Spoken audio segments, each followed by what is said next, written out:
What's going on, everybody? It's live stream 34, and the topic of the evening is the best fire team and squad, as well as its composition. So I thought this would be an interesting topic, raise the question to the panel, and somebody came up with this one. So we're going to kick it around tonight. We got the usual suspects tonight. So I'm going to go around the horn and introduce everybody. First and foremost, got my good buddy Chad. Chad and I served together in Bravo Company, 1st Battalion, 23rd Marines, deployed together to Afghanistan and Helmand Province in 2011 timeframe. Chad also served in the initial invasion in 2003 and went back in 2004 where he hooked and jabbed in the Battle of Fallujah. So, Chad, thanks for coming on tonight, brother. All right, next, got my good buddy Pegasus Test. Pegasus Test is his YouTube channel. Be sure to check it out. Les is a veteran of the Gulf War. He has his own logistics company, as well as tactical training company called Polaris Tactics and Simulations Division. He always brings an interesting perspective to the chat. Les, thanks for jumping on tonight. Glad to be here, Brent. All right, next, we got the good Bruce. Bruce at Camp Armament. That is his YouTube channel. That is his Instagram handle. Be sure to check him out. Bruce is an armorer. He was a former aircraft mechanic. And what he brings to the perspective tonight is a civilian perspective. Although Bruce has his own experiences chugging along through the simulated rice paddies of many Vietnam War reenactments. All right. And last but not least, we got the good doc, Dr. Christopher Larson. That is also his YouTube channel. Be sure to check that out. Christopher Larson. That's it. Go to it.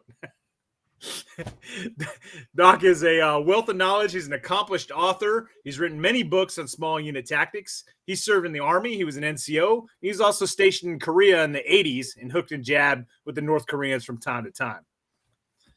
All right, guys, that is our panel tonight. So kick this over to our starting pitcher. You got the comment, All brother. right. So this should be pretty contentious because I imagine it'll probably be the panel versus Doc, who's already declared victory. But I'm going to go for the military.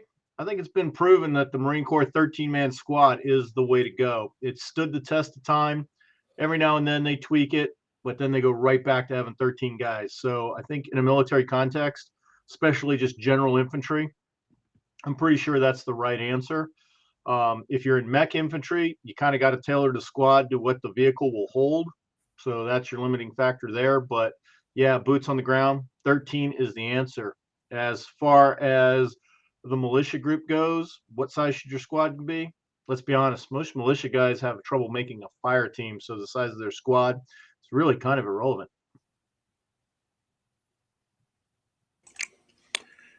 So I share Les's bias on this. I do think the 13-man squad is definitely the way to go. Squad leader has the option of maneuver units within the squad, so that's always helpful. As far as militia goes, Les is right. You know, there's always a manpower issue in a militia setting, but I think 6 men is probably the way to, at least what you should strive for, and I'll explain why later. All right, so I'm not terribly experienced in this, but I know a little bit on military history, and I would say that it kind of comes down to probably 2 things. One is obviously mission dictates, because I can certainly think of examples where missions would dictate squad size, and squad size is built around the type of mission that unit's expected to make. I think also we have to sort of agree on what does the term squad mean. I understand that, you know, the Marines and the Army may have a definition of what they think historically a squad is, but you start looking at other countries and that may be very different. And when it comes to strictly volunteer force as well, that can be very different too. So maybe we can dive into that a little bit here shortly. All right, so this has been something that has plagued the United States military at least since the 1950s, and actually, I would say that most of the historical records go back to the late 1930s when they were trying to define what it was. I really don't know what it was prior to 1939. I want to say, I think in World War I, the Army and the Marines had 10-man squads, and that they kind of kept that through the 20s and 30s. When in 1939, I am told that the Marines parted with the text and built a 13-man squad, which they've kept up until just recently when they introduced a 12-man squad with very different formation. And I don't know if that's just for trial. I don't know if that's going to stick or not, because the Marines have had a 13-man squad since 1939. And it's been wonderfully successful overall. And so we'll kind of delve into why the Army has tried so many different things. But I'll say this, that since the late 1950s, the Army doesn't want to talk about it anymore. And I think that that's a real, I think it's a disservice to our own servicemen, frankly. And I think it's time to talk about this. The Army in 2011, I think it is, they did the squad foundations of the Decisive Force, the SDF, and the point is the Decisive Force at the squad level, they said, here's the thing that gets them. They're like, we outmatch and overmatch, one of the two. We outmatch or overmatch, so dominance or superiority in the air, in space, in cyberspace, with tanks, with artillery, in naval, vessels, in anything you can look at. Since the end of World War II, we have outmatched or overmatched the enemy and the antagonist in every single way, except one. Curiously, the American squads, both Army and Marine for that matter, have not overmatched or outmatched the enemy. And in fact, they've only gone toe-to-toe with them. We don't lose on it, but we have never gained a decisive foundation. We have never gained overmatch. And I think when the Army goes and says, okay, we're going to throw money into research and into development, and we're going to spend a lot of money, we're going to spend it in technology, human factors, which is cognition, or we're going to spend it in force structure. And every time, it seems, they say, yeah, forget that force structure thing. We're all tired of arguing about it. And human factors, human cognition, we don't really know what we're doing there. We're uncomfortable with it. Seems warm and fuzzy, kumbaya. We'll move that to the side.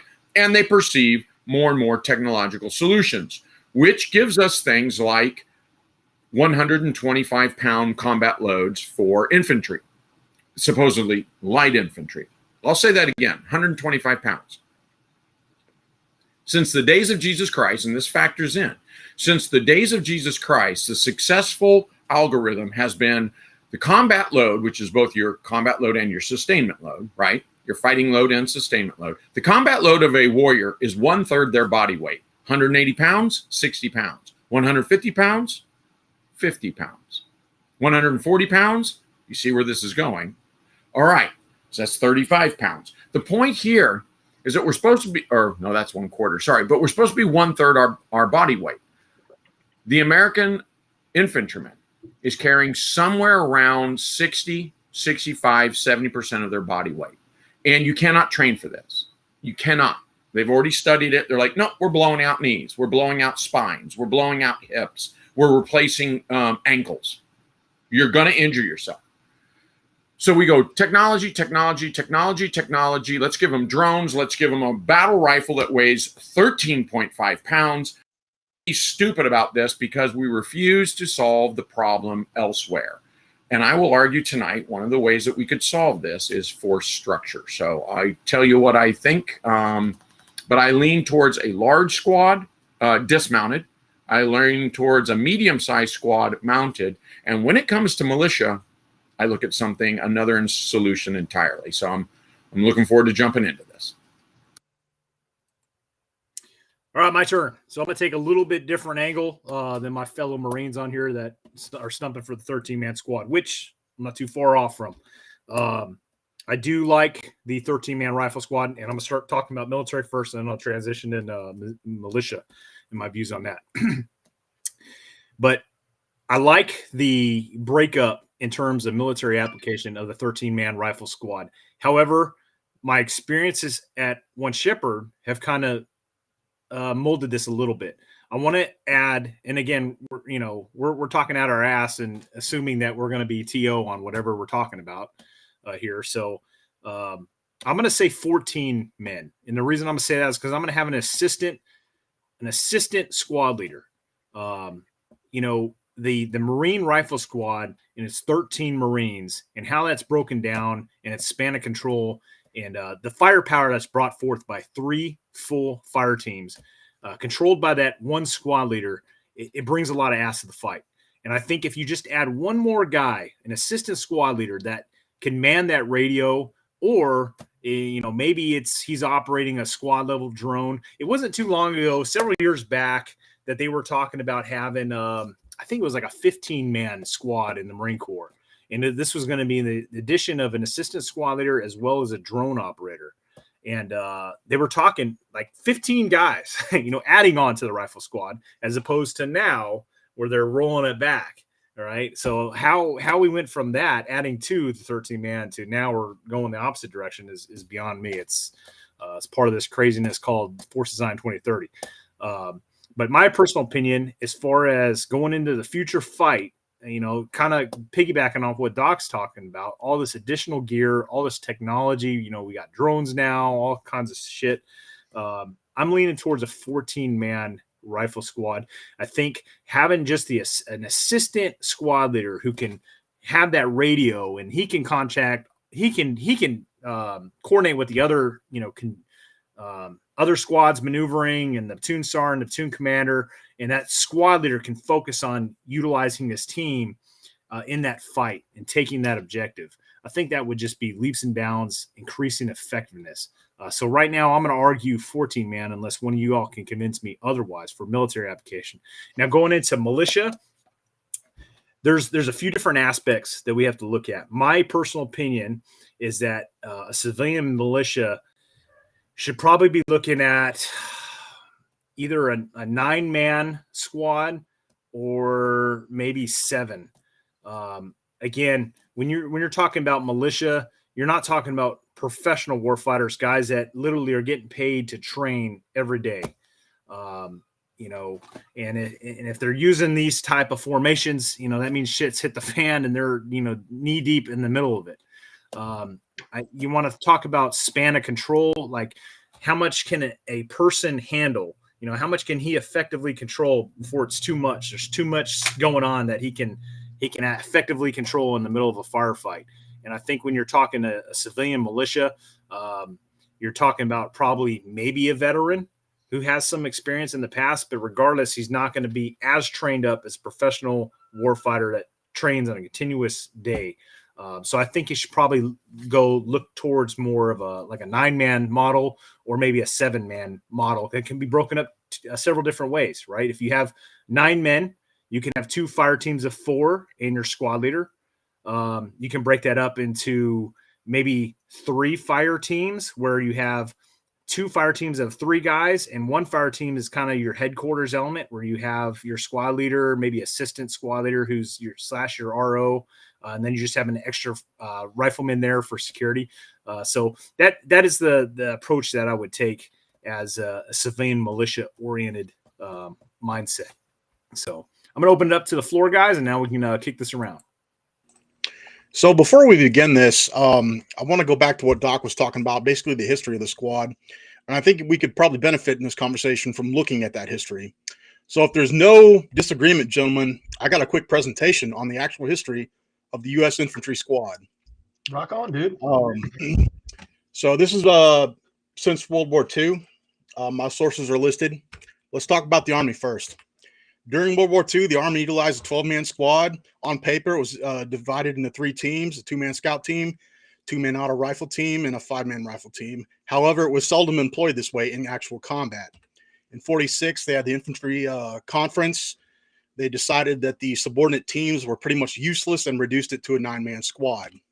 53, they added a second BAR, but they also realized that during the course of the Korean War, infantry squad leaders still utilized the 2-team concept. 56, you had another study conducted by the Army. They determined that 1 squad leader was sufficient to control 5 men, and squads would benefit from internal maneuver elements. So they increased the manpower to 11-man squad 2 teams of 5, each with a BAR, and kept this organization until 63. Yeah. 61, they had 2 studies. Each study had a different outcome. One confirmed the 11-man squad. The other wanted a 10-man squad without subordinate teams, but neither one was put into practice. 63, you had the Rhodes organization, a Rhodes study, again, reduced to 10-man, retained the two fire team concept. 66, 69, you had the ERA study. They looked at a whole bunch of different squad variations. They narrowed it down to 3, a 10, 11, and 13, but ended up adopting the 11-man with 2 fire teams. And then finally, in 1983, you had the AOE study, which reduced it back to 9 men, 2 teams of 4, and a squad leader, incorporated the SAW. It was implemented a year later and is still in use today. So this is what we're looking at as far as the TO&E of an Army squad today. It's 9 men. Your squad leader is a staff sergeant. Team leaders are both sergeants, and breaks down further from there into a fire team. Hey, Chad, before you jump over, can you bring back the Army squad? Yeah. So here's the thing. One of the critical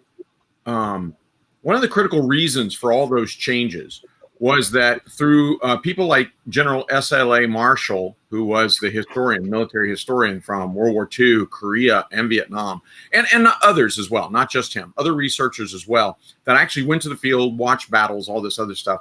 They found that the Army 12-man squad was often operating with battlefield losses and all sorts of other attrition, and was frankly most commonly getting the job done with just 9 men.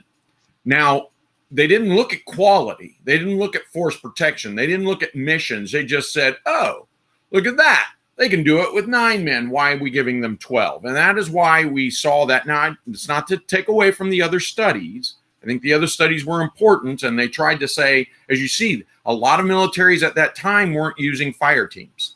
And so now they had weapons crews, but they didn't have fire teams that operated independent or semi-independent. They didn't bound independent of the squad. And yet the Army kept coming back to that. So it forced the Army's hand to recognize separate fire teams. But at the same time, the Army was reluctant to give an NCO more people. And then they were dismayed at, hey, how come our squads can't gain overmatch against the enemy? So I want to kind of give that kind of historic perspective. No, I don't have my sources in front of me.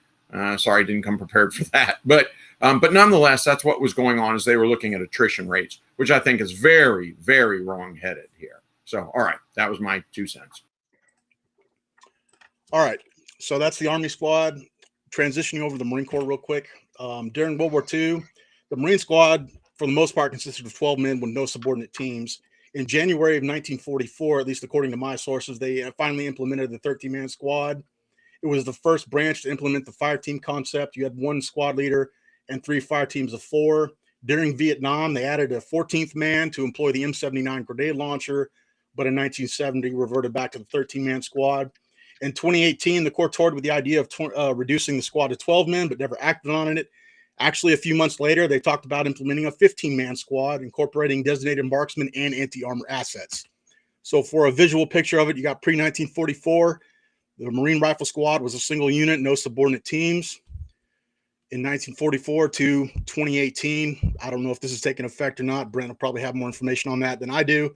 But this is the standard 13-man squad. You have the team leaders employing the M203, squad automatic riflemen, and your squad leaders are sergeant, your team leaders are corporal. Now, this is the new squad that's supposedly supposed to take effect in 2025, at least to what I've read in the Marine Corps Gazette. They want to increase it to 15 men. They added 2 Marines, 1 NCO, and they're actually talking about doing what Brent was talking about by adding an NCO that's supposed to go to a joint fires course and operate the radio, as well as a squad systems operator who operates UAVs and unmanned ground vehicles. And you can see the weapon systems here have changed from the M16 to the M27. And they're incorporating anti-armor assets as well as a designated marksman rifle. So this is supposed to be the new rifle squad. Again, from what I've read, it's supposed to take effect in 2025. Brent, you may have some more insight on if this is actually going to happen, but so far that's kind of the history of it. My point being in all this is that you kind of see that especially the U.S. Army has invested quite a bit in studying compositions of the squad and has, transitioned back and forth from the end of World War II to 1983 with different variations of the squad. So quite a bit I found it interesting, at least. So.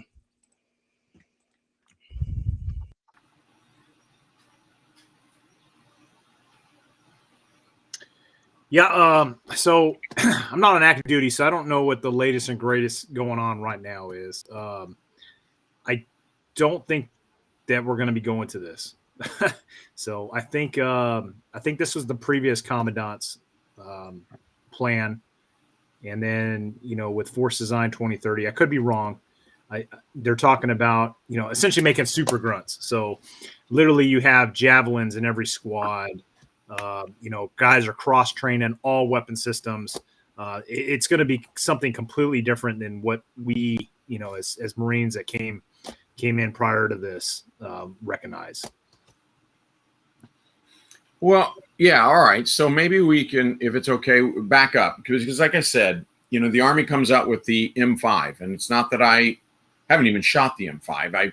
I've just seen data on it. I don't know what the Army's thinking. For me, if you're gonna replace this glass, tell me what it is that this one isn't doing for you, and what the next model will do for you. So let's talk about that. The reason Army struggles with a 9-man squad, the reason is it doesn't have enough force protection or hitting power. Let me say that again. If I am dismounted, and I'm primarily talking, we'll talk about mounted in a second, but I'm talking dismounted. So what does he mean dismounted? I mean mountain infantry. See, the Marines are pretty good about saying we're infantry. We're the jack of all trades. Well, the Army says that too, but then we specialize. Our units, our brigades and divisions specialize. Are you a jungle warfighter, a mountain warfighter? Are you, an air assault? Are you airborne? These are all the different types of, light fighters, right? That's what we call them, light fighters. And so my problem is that when I stepped out as a squad leader, and let's not even argue about the thing is, they didn't recruit enough, so my 9-man squad is now 7, or my 13-man squad is now 9, right? That happens, and we recognize that. And also it happens in war because of attrition and all this other stuff. Now let's talk about it as designed. And so as designed, I'm supposed to have 9 human beings. So I would step out. I could not do an independent mission. Let's take a simple one. Let's just talk about a nighttime linear ambush. I need a support. I need an assault. I need security. There is not enough human beings in 9-man squad unless my enemy target was 2 people, right? And I get it. It's a near ambush. It's at night. I'm not supposed to be ambushing anything larger than me, but there's no way a 9-man squad could ambush a 9-man squad, or a 9-man squad could not ambush really even a 6-man squad without taking casualties. We did this time and time and time again, and we kept taking casualties. So what I wound up doing was I would beg for one of the machine gun teams from the support squad to be attached to my squad. And that plussed me up to 12. It wasn't quite enough, but I could make do. And that's where one Shepherd getting out of there, and we started getting away from the Army. Yeah, there you go. There you go. Look at that. I mean, that's 11 men right there. And by the way, notice that there's no one pulling rear security, let alone anybody back in the ORP. You've got 3 on support, 4 on assault, and 4 on, on security. Dude, I'm telling you, that's 11 human beings. There's no way 9 works. And so what happens is the enemy turns into us and just runs through the middle of us, and we wind up killing them all, but at the expense of 1/3 of my 9-man squad. And that's no bueno. No bueno. There's not enough force protection. There's not enough hitting power. I would beg and beg and beg for another fire team from another squad or a machine gun crew. And they'd give me a 3-man machine gun crew, and then I'd go out with 12. Or they'd give me a fire team, and I would go out with 13. What I noticed... magic number. Yeah. Well, what I noticed in one Shepherd was that 14 seemed to be better because my squad leader could focus on the fight. Because as soon as the first shot happens, and every one of you guys know this, there's company command going, yo, Alpha 2-6, Alpha 2-6, what's going on over there? Give me a sit rep, would you? And I'm like, I'm literally grabbing my 250 hand mic, screaming, shut the fuck up, I am fighting, and throwing it down and keep shooting. Well, if you got an APL, he's like, yo, boss, I got this. And he's sitting back there in the rear security saying, in contact, wait out. That's simple. He's just able to say something like that and then guide people, guide casualties, guide people through the entry and departure points. I mean, just everything. All the things that I would say are quasi-administrative that the squad leader can't focus on when you're running 12, 13, 14 people. And so this gets into what Brent was talking about, span of control. This is human cognition, and it's called overload, cognitive overload, or cognitive load theory is actually what it's called. I call it overload, but it's your span of control. It's also known as that. What it means is this. I can control 3 things below me. I can protect myself with some situational awareness, and I can maybe talk to higher. 3 down, myself, 1 up. I'm done. I've got 3 fire team leaders or 3 maneuver elements. I can protect myself and I can talk to somebody, which I'd rather not talk to higher. I'd rather talk to my APL because he knows what to say to higher and he can take the time to do that.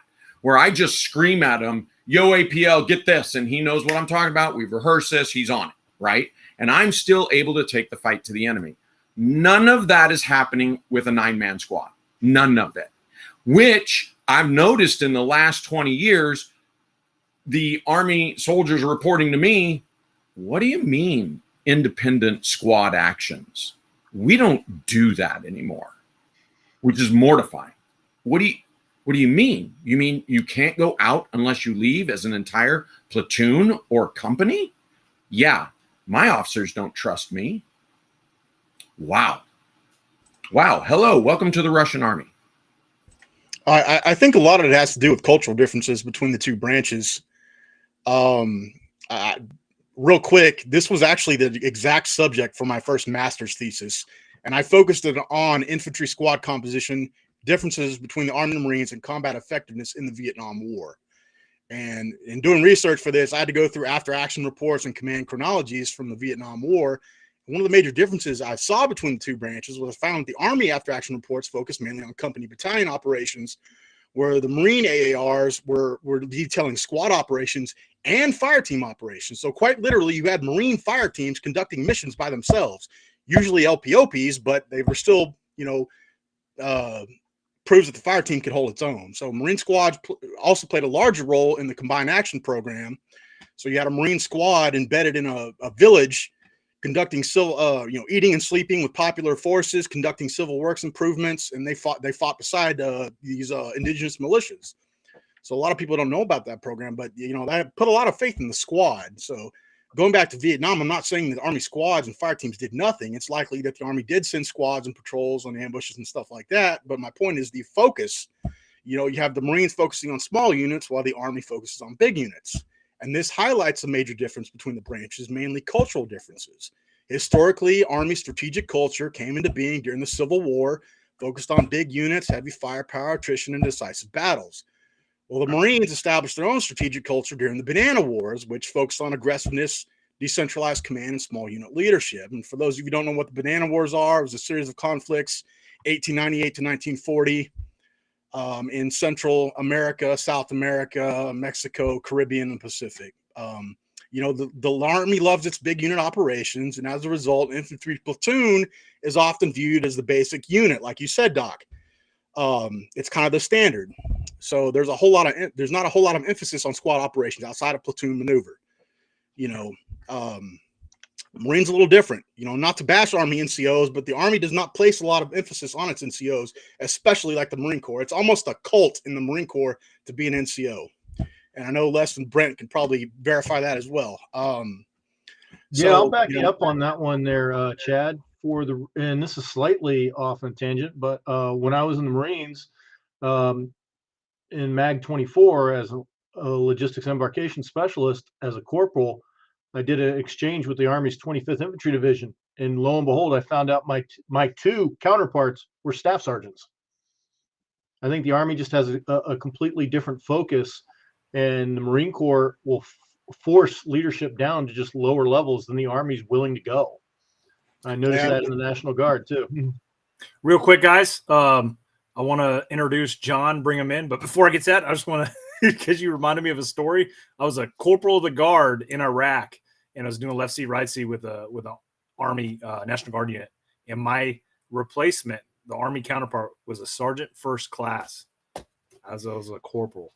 But anyways, before we get back to that, guys, just put a little operational pause. I want to introduce. We got John from Alpha Charlie Concepts, also UW Gear. That is his company. You guys see on that high-speed mannequin off on his right shoulder, he has a one of his classic-made UW Gear rigs.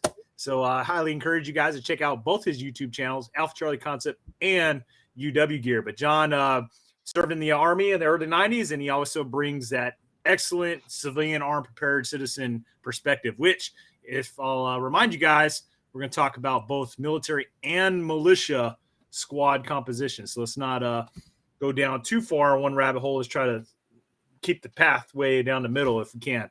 But John, you want to jump in on this conversation, man? Best fire team and squad size for military and militia. Man,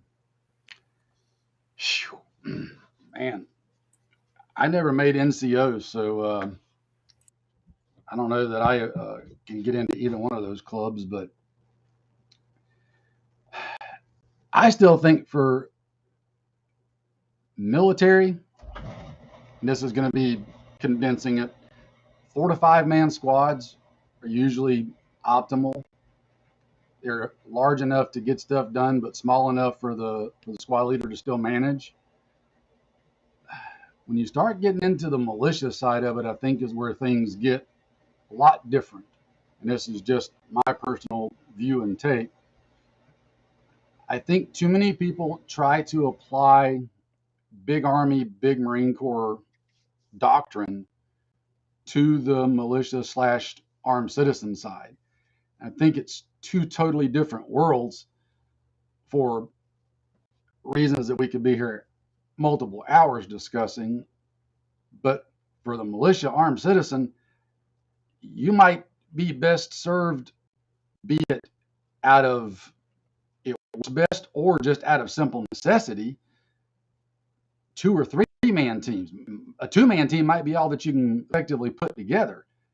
I think on the militia armed citizen side, you've got to start thinking less like big Army, big Marine Corps, and more like unorganized guerrillas.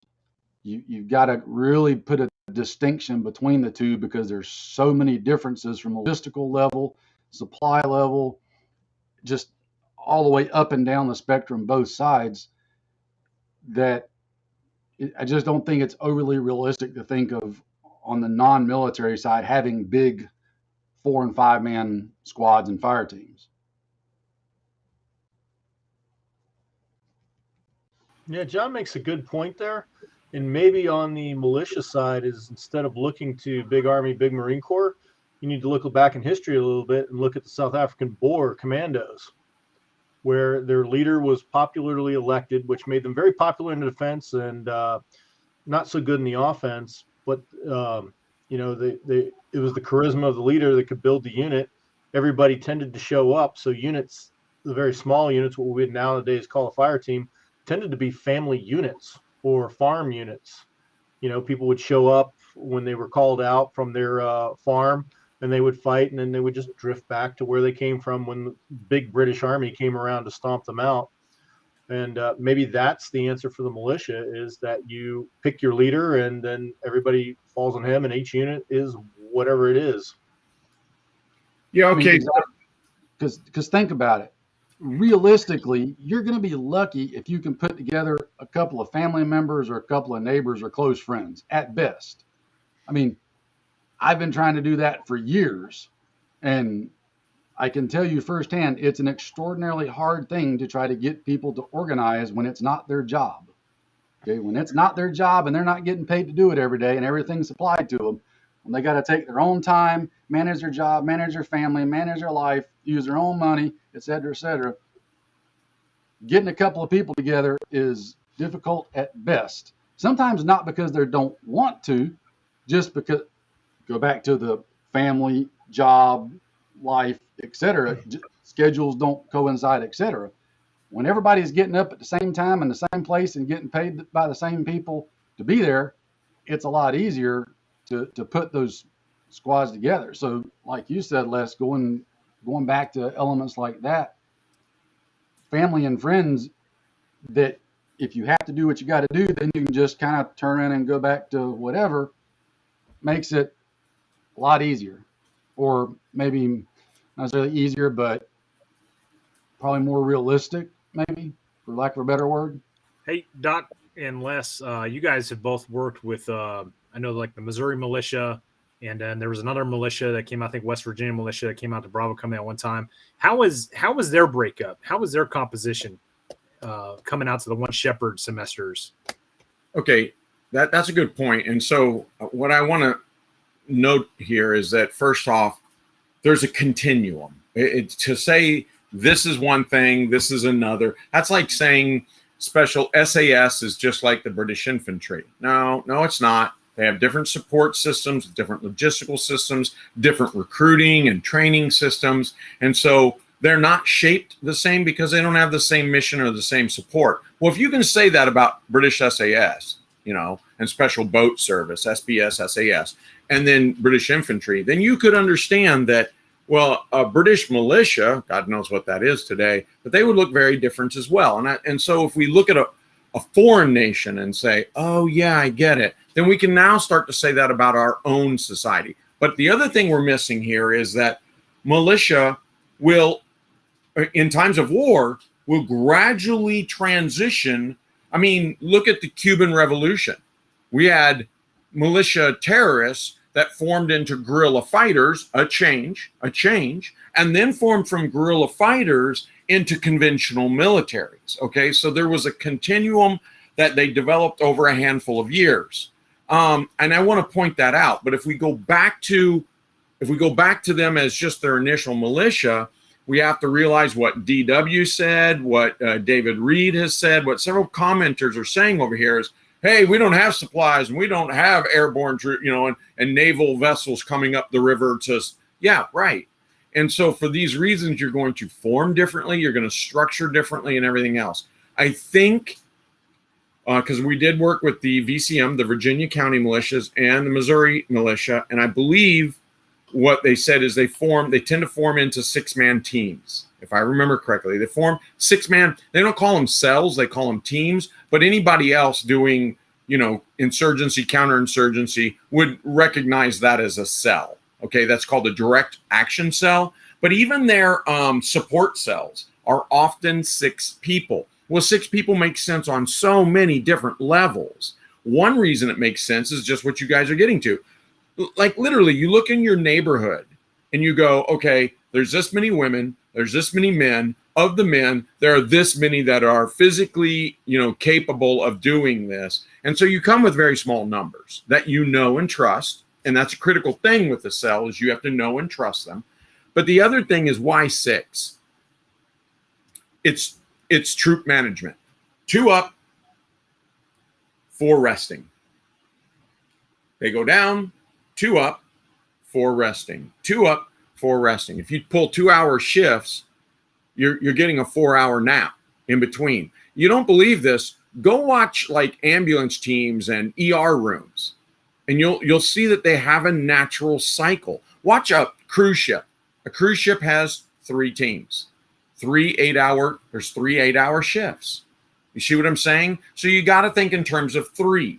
This is what I was talking about. Now, I know it's a different thing, and I don't want to take it necessarily back there right now. But when I said an Army 32-man platoon, and I would go out for an all-night ambush as part of 3 squads, but my squad had to rob from one of the squads, another fire team.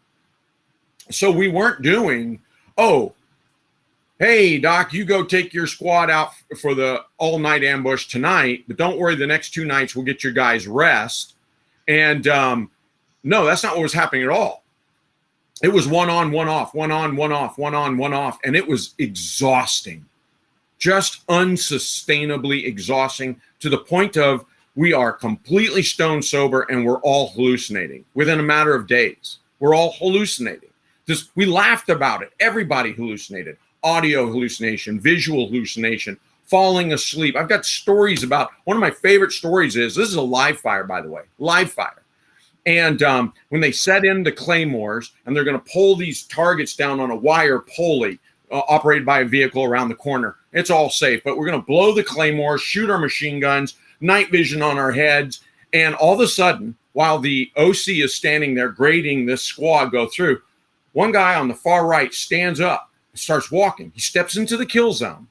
And then he starts walking way to the right. And people just one by one, pop, pop, pop. They just stand up and they start following him because he was a point man at some point. And they follow him. And the squad leader's trying to grab people going, hey, stop. Where are you going? Stop, you going? And the OC's going, squad leader, get a hold of your people. Well, they're all out on the road walking down away from the kill zone. Squad leader's had enough, gets up, runs over there. Where the hell are you going? I don't know. Ask. Where are we going? I don't know. Where are we going? I don't know. Where are we going? They get all the way to the point man. He's sleepwalking. He's sleepwalking. He fell asleep. He's exhausted. He didn't know where he was. This is the kind of exhaustion that the Army was pushing us to, which is just, of course, war is exhausting. Of course, training for war is exhausting. That's part of the stress they're trying to induce. I'm not complaining about it. I'm saying it got to the point of stupidity where we were no longer combat effective. Within a matter of hours, typically about 72 hours, we were done because we had no rest cycles. All right. So going back, dial back to the civilians. Why do they form in 6? Because they can do 2 up. You're not going to fall asleep when you got a buddy to keep you up and alert, right? You got 2 up and you're having a rest cycle. And that's what a 6-man team allows. 2 up, 4 down, 2 up, 4 down, 2 up, 4 down, until it's ready to do the mission, and then it's lottie-dottie everybody. So 6-man, that seems to be what works. And I've noticed like they form into these 6-man teams, and even their QRFs are formed into 6-man teams.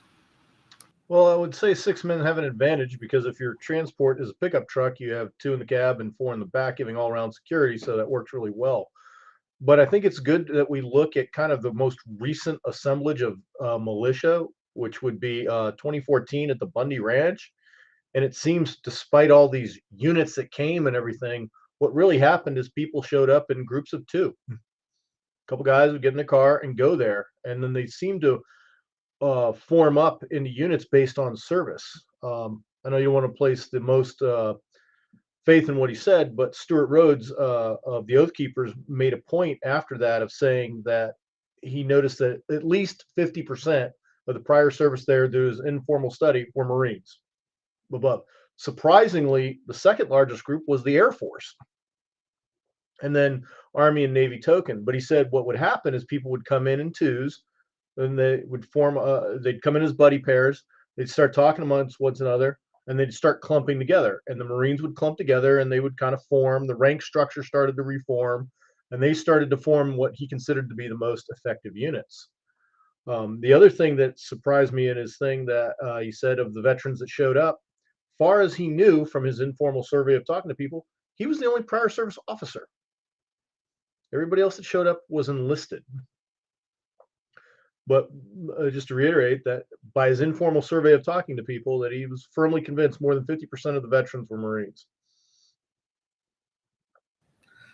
That's an interesting point, guys. I was just reading this book about this guy that was in the German. He was in the SS. Not that that's important, but he was on the Eastern Front for about 3 years, and that's a tremendous amount of combat experience. He buried a lot of people and learned a lot.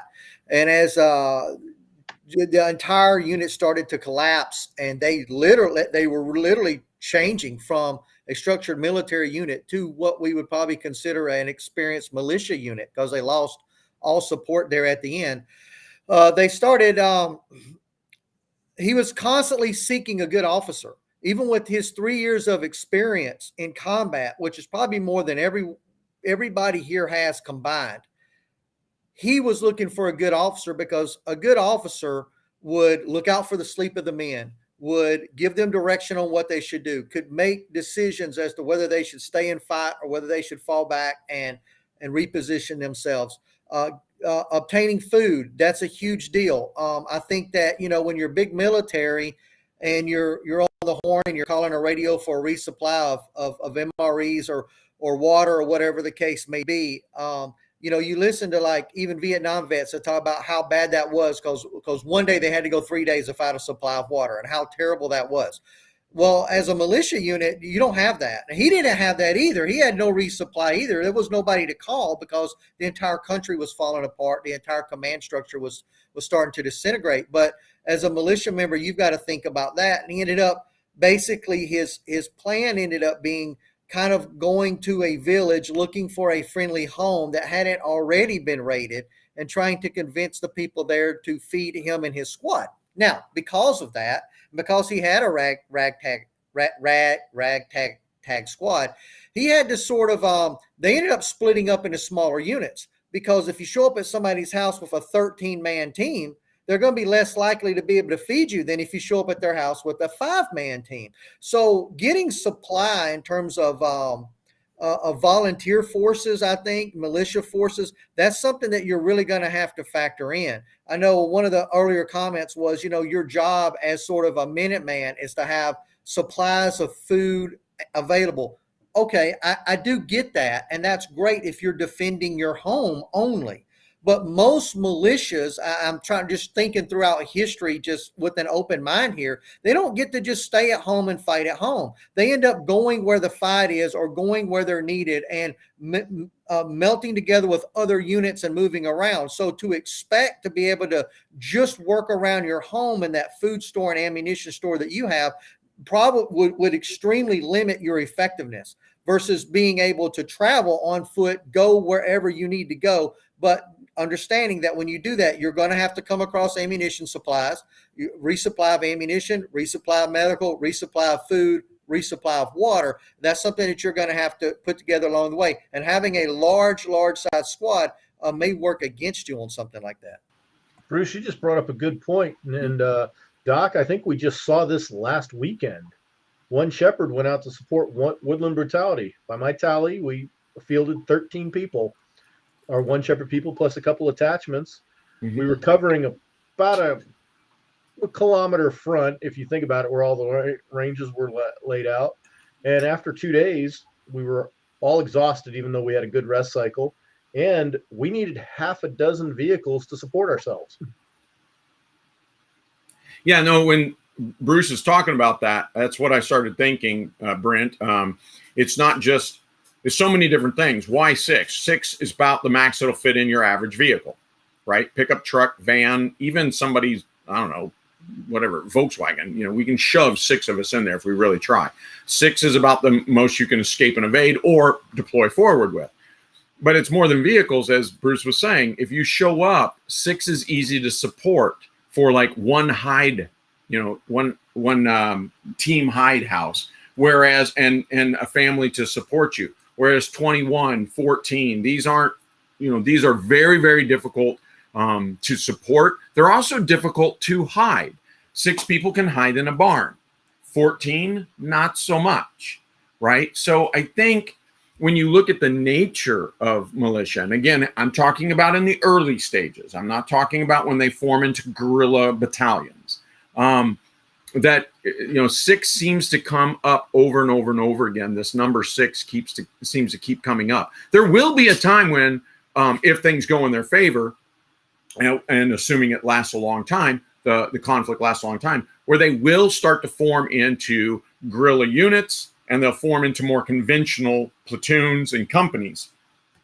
But initially, 6 gives you this wonderful flexibility.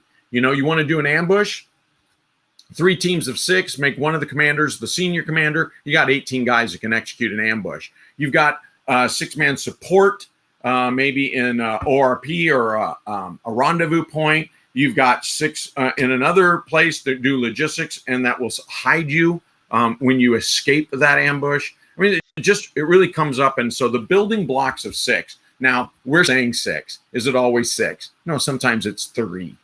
Sometimes it's 5. But 6 seems like a really practical number for a cell, right? And again, I'm trying to belabor the fact that while they do need to network, one of the critical functions of their network is they know, intentionally, they know as few people as possible. This makes it very difficult to compromise the network. Their leader knows a couple of people who directly support them, but no one else in the cell knows that. It's a weakness. It is. It can break apart very quickly, but it also protects the network. And so you commonly see this. Okay. Yeah, Doc, I couldn't agree more. I mentioned 6 in the very beginning. I think that's what you should strive for, at least. It may not always happen, but you should strive for it. The militia strategy in the beginning is going to be largely unconventional, like John mentioned. You're going to want to operate with stealth and hitting weaker targets. Manpower will always be the main logistical issue, as will leadership. So 6 men, I think, is optimal. You can divide into 2 teams of 3. There's enough to fill maybe some billets here and there. You got your designated medic, your comm guy, if you're operating out of a higher headquarters, maybe a drone operator, who knows? You may have a guy in your squad, one of 6, maybe a plumber. He can trade his skills for food or ammunition or whatever. So I think it's, you can disperse special equipment like stretchers and things like that more equally among 6 people. It's small enough to infiltrate. You have a lighter footprint, small enough to control, and yet still has enough firepower to get the job done. So I absolutely agree. Hey, I'm gonna jump on this because I think Chad just created a perfect segue for introduction of something that we really haven't talked about till now.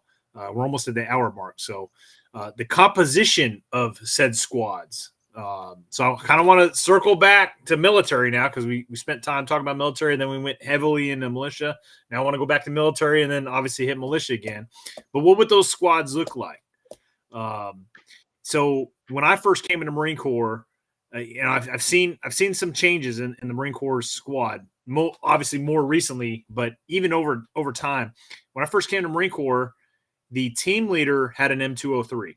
Like the team leader that was his teal weapon. It was an M16 A2 with an M203 40 millimeter grenade launcher, and that kind of stayed true even when we transitioned to the A4s, and subsequently the M4. Team leader had that M203.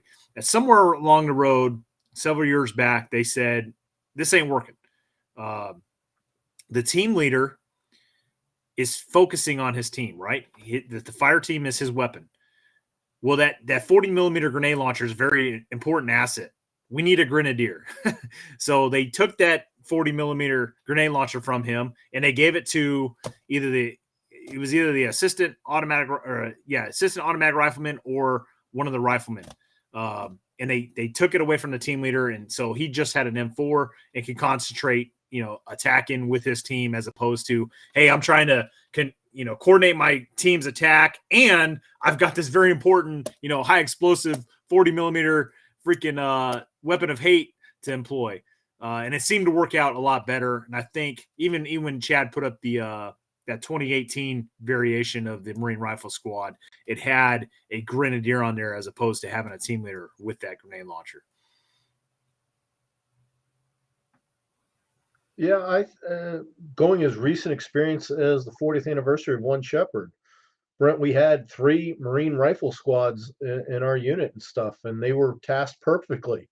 We were basically task organized as a Marine Corps platoon, and each of our squads could conduct any of the missions we gave them. They could have rest cycles, although there will be some guys in the platoon that will dispute that. But for the most part, we had some pretty good rest cycles. And when we had to hit our enemy in our final assault, we were able to hit them with a massive amount of force. So, yeah, I think the 13-man rifle squad is still standing the test of time. Right.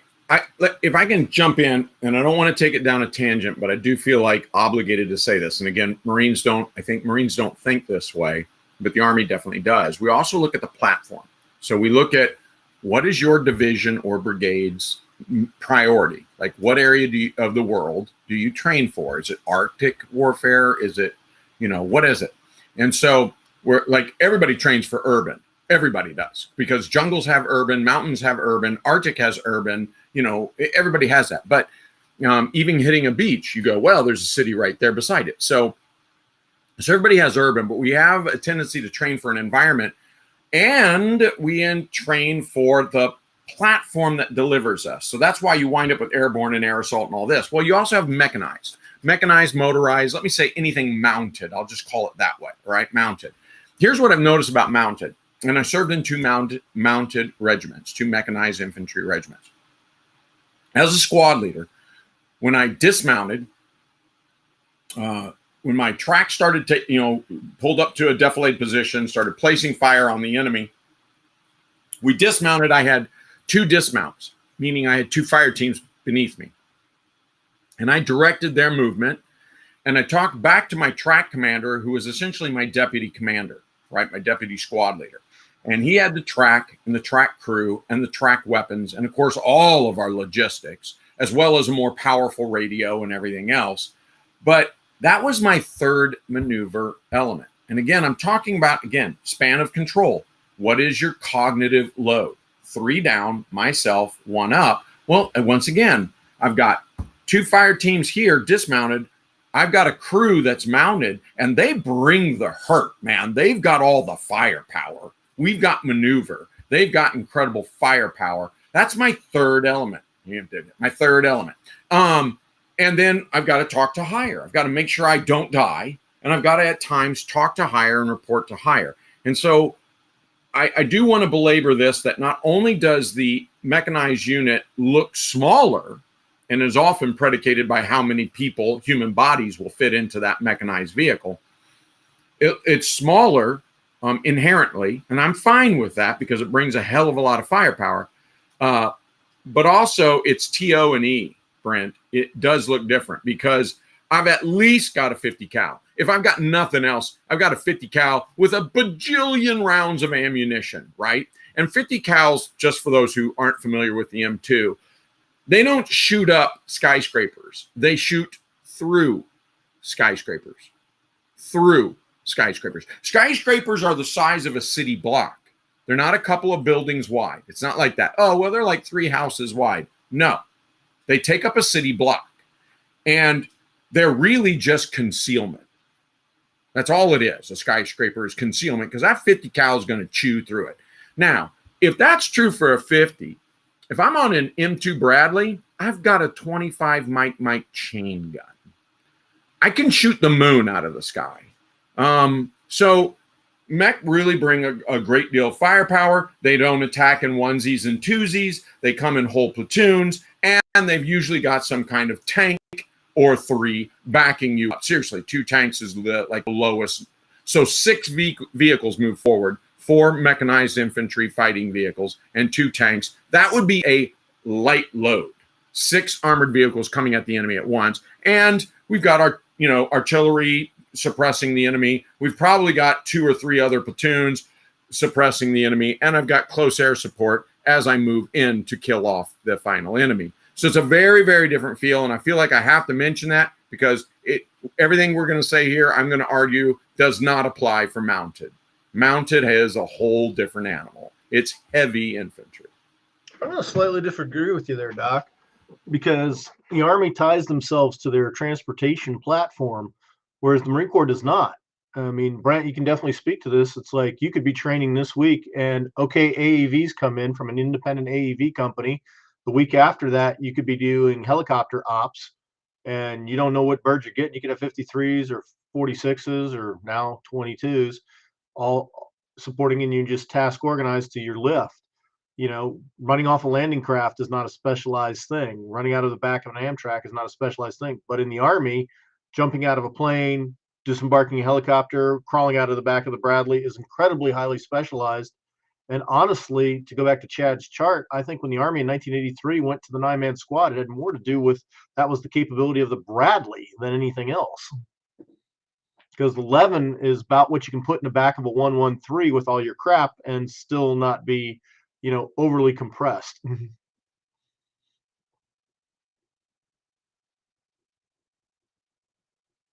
I mean, agreed. That's absolutely true. I don't say it like it's a bad thing.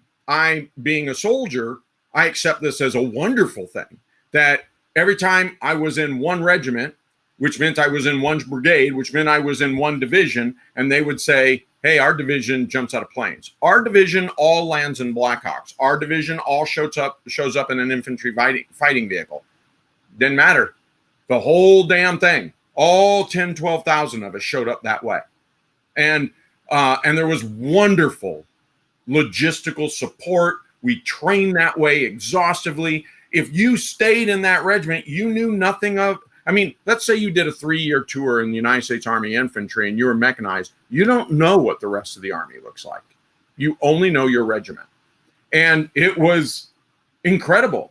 The misnomer, I believed, I bought into this because in the Army we say, yeah, lighter, kick-ass, and, you know, and mech are lame and low speed and, you know, all this stuff. And so I almost cried when the very first unit I went to was a mech unit. Fan-friggin-tastic, just unbelievably great warriors, warrior leaders. I was blessed to be a part of the 1st of the 17th Buffaloes. And they came from the Ranger Battalion. They came from Green Berets. They came from the 82nd Airborne, the 10th Mountain, and they came from all sorts of mech units. It was just this wonderful blend because we trade soldiers about every 1 to 3 years. We trade them to, okay, now you go do light. Now you go do mountain. Now you go do jungle. Now you come back and you do heavy again. And so we traded that. But when you were in that unit, there was no question of how you were going to war.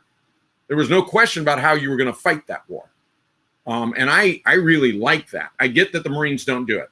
And maybe that's the expeditionary nature of the Marines, and it's necessary, but I don't apologize for the Army adopting that. I'm telling you, being part of a mech unit was friggin' awesome. I mean, the firepower you brought. I'm not arguing about the firepower you have, but then the Army applied this Bradley squad across everything.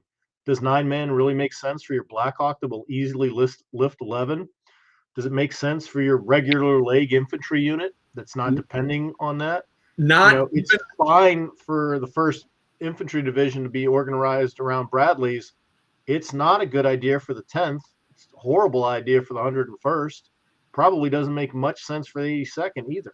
No, you're absolutely right. You're spot on, Les, spot on. It was a horrible decision not to recognize mounted and dismounted.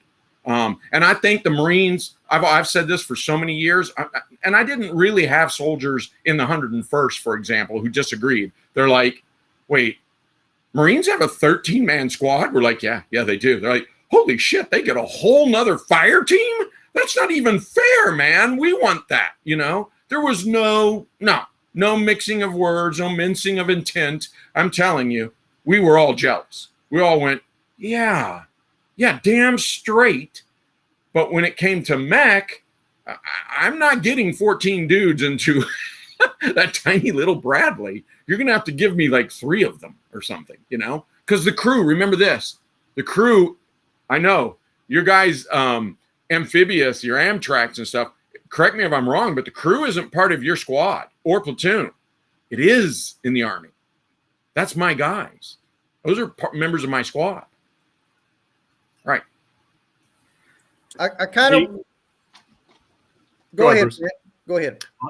I was just going to say, in terms of composition, like let's talk billets and weapon systems, and that's the rabbit hole I want to go to. But what thought did you have, Bruce? Well, I was going to actually bounce this off of you since you're fairly spun up on the changes that the Marine Corps is going through now and getting rid of their heavy armor and moving to units with man-portable anti-tanks, sort of as a replacement, if I get that right. And I can certainly see the thought process behind that, looking at a Ukraine situation, right? Where in Ukraine, you know, having anti-tank capability in a squad is probably something that you're going to use a lot. So I guess my question is, how does that, obviously, if you've got guys that are now carrying man-portable anti-tank weapons, they're also losing something. Okay, so how is that impacting the size of the squad? Is it impacting the size of the squad? And what is being lost when you put an extra javelin on the back of 2 guys that before weren't having to carry that? I guess that's my question. So it's funny because it's completely going to be reworked, and I can't really be specific about it because I don't know. I haven't had eyes on this littoral regiment and how it exactly breaks down. But what I can tell you is in the past, you had your Marine rifle squad or platoon for that matter, right? In a Marine infantry rifle company, you had a weapons platoon. So you had your machine gunners, you had your assault men. They're the ones with the small rockets and stuff like that. You had your mortar section. Okay. The Army does this completely differently. They train just regular Joe Blow riflemen to, run that machine gun. They say, Doc can probably speak to this later, but it'll be like, hey, you're going to be your freaking 240 gunner for the next fucking year. All right. Well, in the Marine Corps, those MOSs were specific. So you might have a machine gun squad, which would be 2 complete machine gun teams of 3 Marines in each team attached to a Marine rifle squad, right? So it's like not only do you have your 13-man rifle squad, but you might have a freaking machine gun squad attached to it. So now you just plussed up your rifle squad. Oh, and by the way, you might have a assaultman team of another 2 guys, right? Your gunner with the small and his team leader attached to your rifle squad. So now you just plussed it up even bit. Now you're starting to look like a little, platoon minus. So that's the way the Marine Corps used to do things. And, obviously in the reserve side of the house probably still does. But now, they're going with this like super grunt concept where like you're not going to have these specific MOS. It's almost going to be kind of like the Army in that manner. But each guy is going to be spun up on every weapon system. And so I don't know how the breakdown is going to be because it's not going to be, you're not going to have those 0331 machine gunners anymore attached to your squad.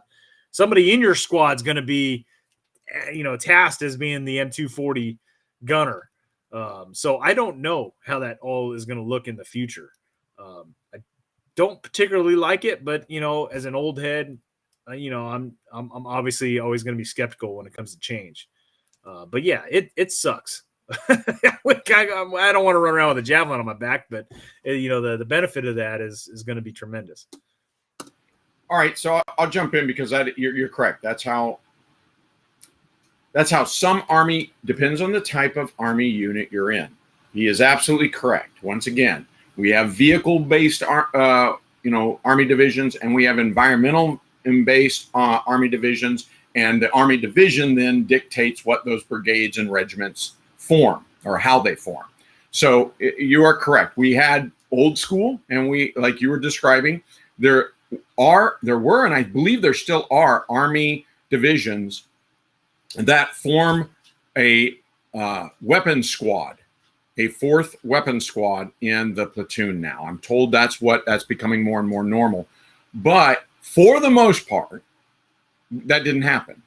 And what I would recommend is this: a 14-man squad, the 2-man command team for what Brent already said. Look, I need the leader focused on the fight.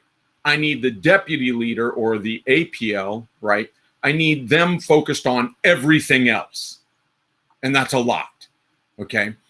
But somebody needs to fly the plane. When you look at all these airplane crashes, commercial airplane crashes, just start watching these things on YouTube or TV, Netflix, whatever. And just time and time again, they have some problem in the airplane and the airplane crashes. And when they go and they look at the flight data recorder, what they find is no one was flying the plane. 3 people in the cockpit, everybody's trying to solve the problem. No one's flying the plane. Guys, somebody needs to fly the damn plane. I see this all the time in infantry training where the squad leader stops fighting the fight in front of him to solve problems. No, that's why you need an APL.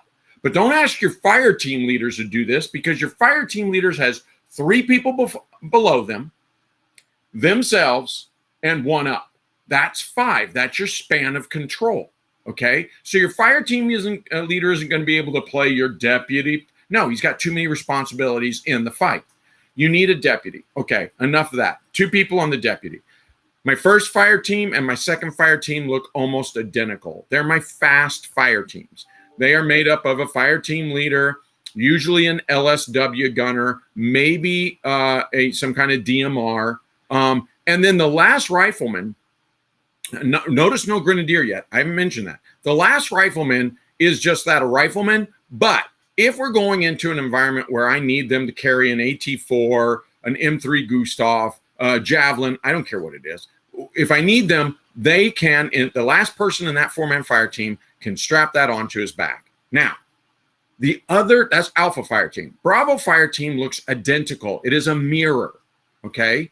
So if I need 2 javelins, I can have 2 javelins because we're expecting this, horrible enemy attack with T-72s. Got it. All right, that's what we're doing. Or we're going to do an anti-armor ambush, right? So I can have 2 javelins or I can leave them behind, right? But I've got 2 fast-moving, hard-hitting fire teams. What's the third fire team look like? Well, there's 4 people in it, all right, but it doesn't look anything like the other 3. It is this. It is a 3-man machine gun crew. And when you say, why does that's a whole nother video we'll have to do, but here's what I'm going to say. 135 pounds. 135 pounds of weapon systems for 3 people. I'll say it again. Not your water, not your rucksack, not your battle rattle, not your night vision, not your radios, not your snacks, not anything like that, not your whoopee. Just your weapon systems alone. Basic load, 135 pounds. Of course, no one carries basic load, so it'll be about 180 pounds. That's what 3 people carry. And that's why you need a 3-man fire team, besides which you have the assistant gunner, the ammo bearer, and the gunner himself. So it's a 3-person team on a medium machine gun or GPMG, okay? So you said, wait, but you said there's 4. There is. The fire team leader carries the grenade launcher and doesn't help with anything else because in addition to their rifle and basic load, they've got 24 grenades strapped to their chest, guys. That's a hell of a lot of weight for themselves. And what they do with that grenade launcher is 2 things. Number 1, for a machine gunner, you're worried about dead space. That's the defilades where the enemy can get and seek safety. And indirect fire systems, like an M203 or 320, they can fire into those. So that's why he carries that. The other thing is you can signal. With pyrotechnic flare and smoke, you can signal to that machine gun team where you want the fires placed and how to shift off of that signal. So that's my magic bullet. That's my 14-man dismounted, 2-man command team, 2 fire teams that are very, very light and fast, and Charlie fire team is a machine gun crew led by a fire team leader with a grenade launcher. If we need armor assets, that's fine. The last 2 guys in Alpha and Bravo pick up AT-4s.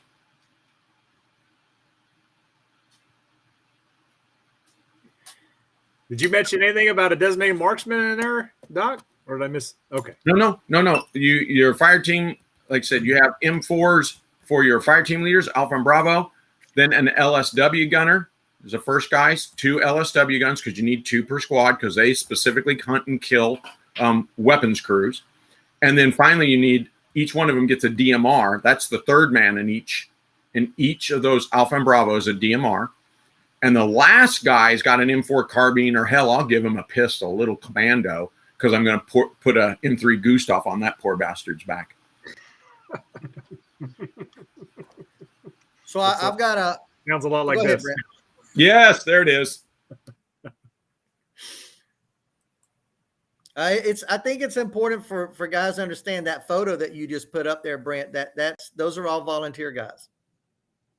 So that's what a volunteer force could look like, and we're talking about peacetime without access to anything captured.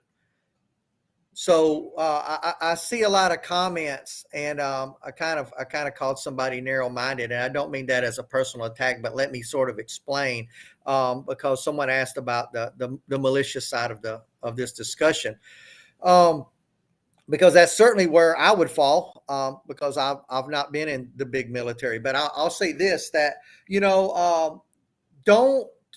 And I've said this my whole life, and this kind of goes back to the old Alex Jones thing that they were talking about earlier. They were saying, blue helmets are on the way, blue helmets are on the way. Well, back in the 90s, that's all he talked about, right? And a lot of people prepared for that, for those blue helmets to be marching down the streets and all these UN vehicles that were painted white coming in on trains and all of this ridiculousness, right? Here's the problem with that, though, is that if that's your only foe and that's all you're focused on, one, you would have wasted your life preparing for that, because that never materialized. And two, you would have limited yourself to only that type of enemy and only that type of force. What I propose to everyone is the exact opposite: is don't limit yourself to any kind of enemy. To be prepared for whatever may come your way, whether it's that shady dude that's going to rob your wife at the gas station, or if it's a foreign country invading our country with a conventional military force.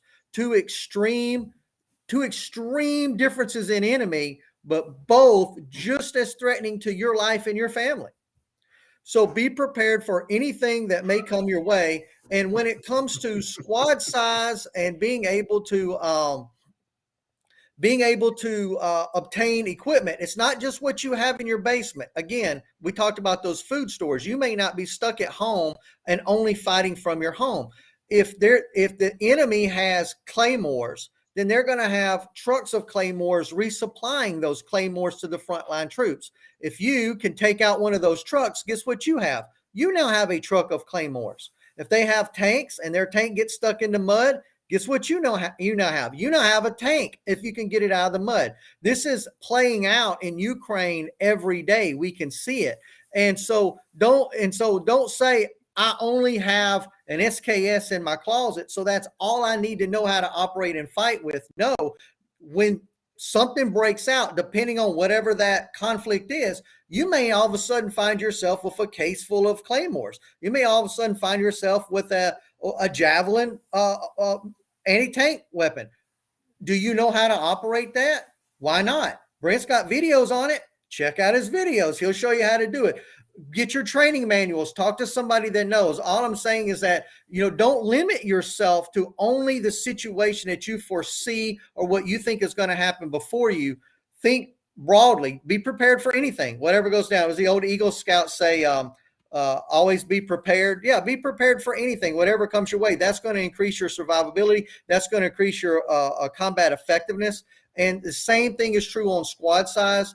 I think that the theme here sort of is cater your squad size, maybe depending on what your mission is, for one, and for two, what your capabilities are as well. If you can't outfit a 13-man squad and you've only got 6 guys before you, well, guess what you got?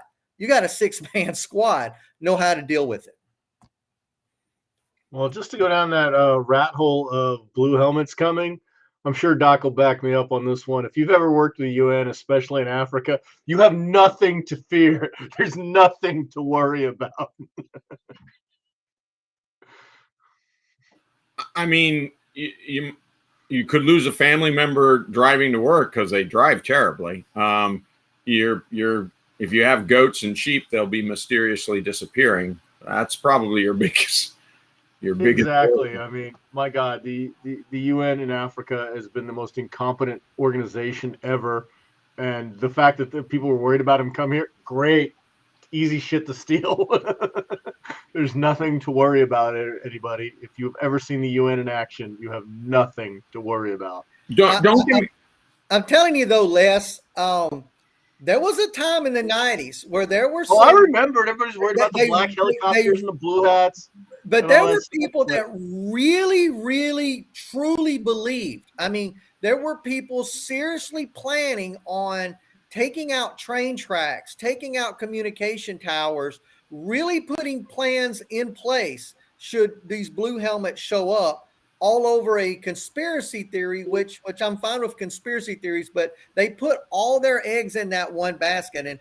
And I mean, I can't imagine how close we might have come to something like that happening, all over a misunderstanding and someone really misrepresenting what was happening. Those of you guys that have worked with the UN know that there's probably only one military in the UN we need to worry about, and that would be our own, because the rest of them would probably raise that white flag pretty quick. But at the time, it was a very serious thing. Some people took it very seriously, that is. Well, I think we should move the UN in, because that's who's going to take jobs in the meat packing plants, and there'll be our Uber drivers. They'll be, I mean, you'll just see these empty white vehicles with blue helmets thrown on the ground, and suddenly you'll go, "Where are the UN guys?" "I don't know, sir, but do you need a ride to the next city?" You're like, well, isn't that convenient? A taxi is here. Yeah, those guys, Absolutely. You know, for me, at the end of that whole nonsense, right? The blue hats are coming. I think the coolest thing was that Arsenal AKs, right, in Las Vegas. And they said, hey, we want to make the best AKs in the world, but we want to get the Smiths, the gunsmiths. So what Slavic country did they go to? I forget what it is. It's like Bulgaria or Yugoslavia or something like this. And they went over and they said, hey, who wants to go live in Las Vegas and make AKs? And like there's a stampede to the door. And you know what?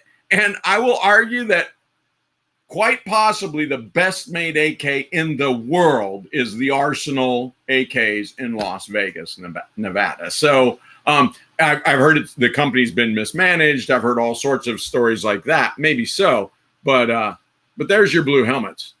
That's exactly what would happen to all your blue helmets, man. They'd get to Florida, boom, they'd be gone, man. But they would be lots of Uber drivers in Tampa. It'd be just instantly overnight.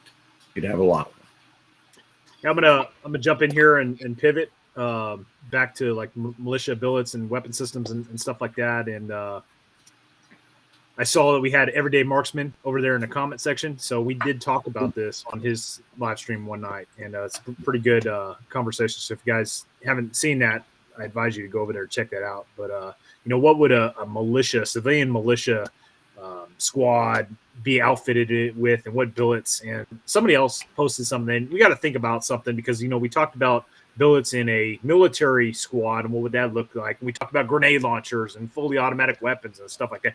Yeah, you don't really necessarily have that in a civilian. And I'm not going to do the onesies and twosies of like who has class 3 weapons and all the force reset trigger stuff and everything. But let's just go down that path.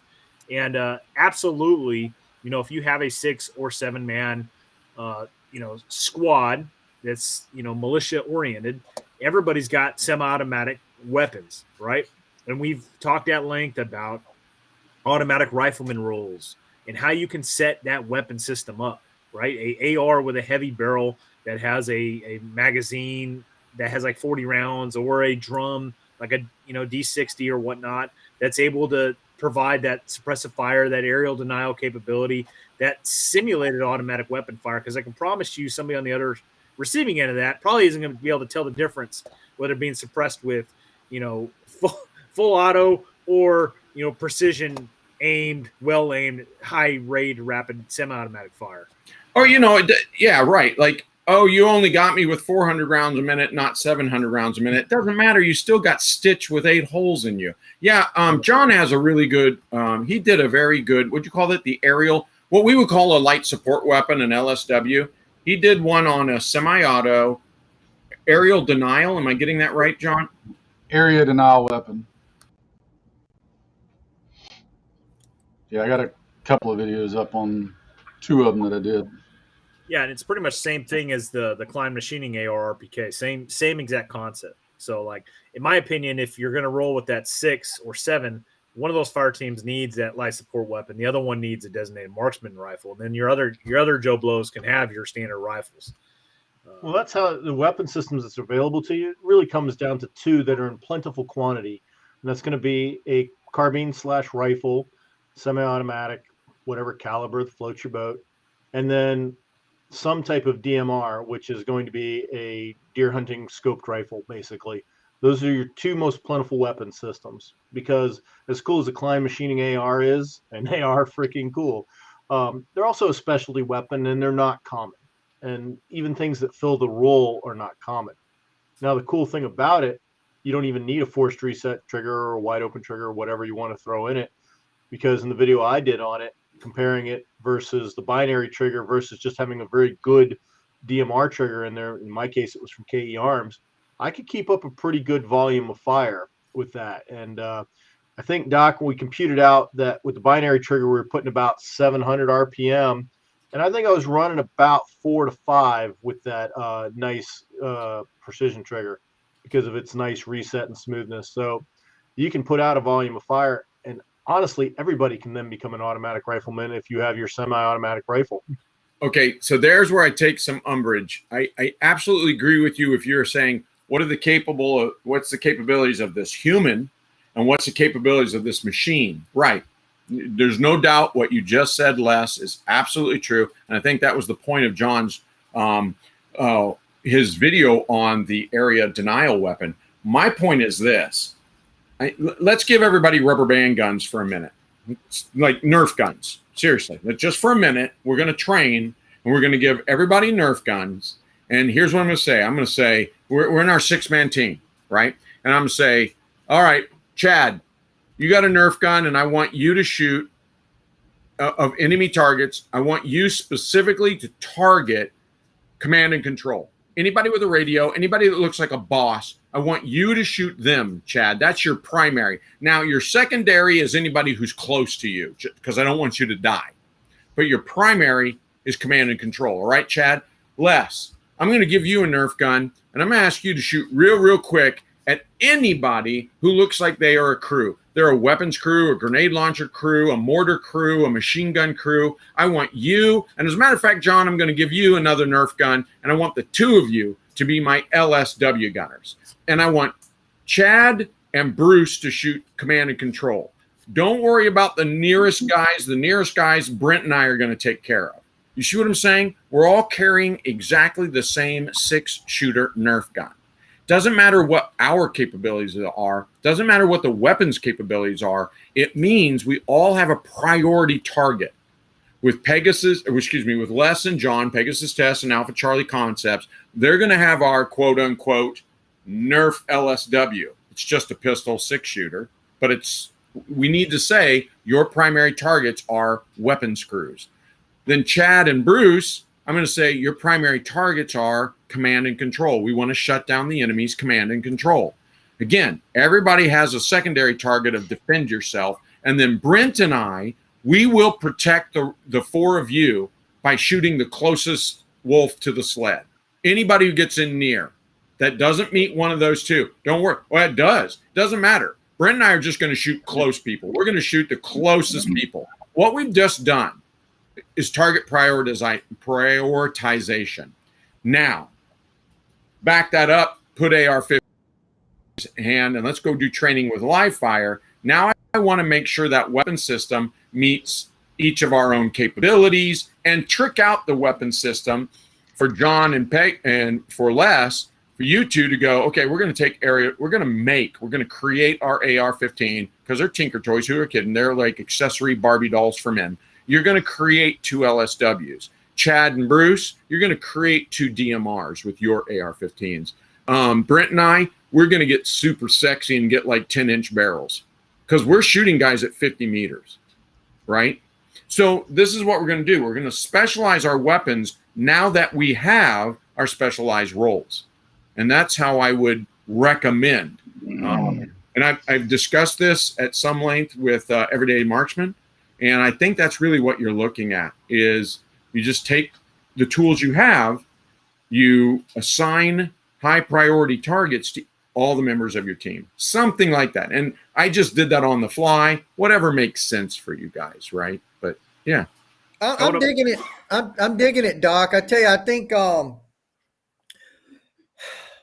think looking at different Americans put way too much focus on specific weapon types. But if you look at people outside of America or even Americans too that have been in combat, they never really said my squad was being engaged with another squad who was armed with SKSs, so we weren't that worried. Or we were in Vietnam and our fire base was being shot at with a group of VC that had Mosin Nagants. A threat is a threat. I think that about as far down as we should break it is this: rifles. Those could be bolt actions, your dad's 30-30, the old SKS, and it's your old deer gun, an AR, an AK, Les's Valmet, whatever. They all fall into that same general category of capabilities in terms of doing damage to you. Machine guns, whether they're a SAW, a MG42, an M60, whatever the case may be, but a full size, I said saw, but a full size rifle cartridge in full auto, belt fed, that's different too. When your unit takes fire from that, you know that's different from rifle fire. And then anti-tank weapons, something fire, bazooka, javelin, whatever that is. Hand grenades also fall into a different category, but again, we're not having to talk about the difference between a Soviet hand grenade and an M203 high explosive grenade. When they land on your head, they kind of feel the same. They have the same capability. And so you put those in the same group together. So we do as Americans, man, it's just nonstop. And I mean, I know being kind of a gun channel is that it's all about which AR is the best, which trigger is the best. What's the case there? I don't think that's that important. Now, DMRs, sniper rifles, that kind of thing, that's a different class in itself too also. And there will be plenty of those, as Les said, in a militia situation here in this country. And those can be used differently as well for those that know how to use those. But I think it's just important just to break them down into those big categories. And where I was really going with this was this. If you're the guy with the 30-30, if you're the guy with the SKS and that's all you've got, that's your stepping off point. How long has this conflict been going on that you're in? If it just started yesterday, yes, you've got what's in your basement. You've got your SKS. You've got your chest rig that you got from John. That's what you've got to fight with. But 6 weeks from now, if you're still alive, now what do you have access to? Because if there's been 6 weeks of active fighting in your area, there's going to be all types of other equipment available around there so that you can start upping your kit. And now you've got the claymores, now you've got the grenades, now you've got the grenade launchers, now you've got the anti-tank weapons, now you've got the belt feds, maybe now you've got a supply of ammunition for your belt fed. So I think that it's important to look at this through both prisms. How long has this battle been going on? Because every militia in the very beginning, yes, they've only got what they've got. But if they've been in the fight for a while, it can be a little difficult to tell them from a conventional force. Yeah, I absolutely agree, Bruce. I think weapons and skills dictate the roles, not the other way around. To kind of expand on what you're saying, you guys are sitting here thinking best case scenario. I'm thinking worst case scenario. What if you have one guy with a high-powered BB gun and the rest have shotguns? Well, now what?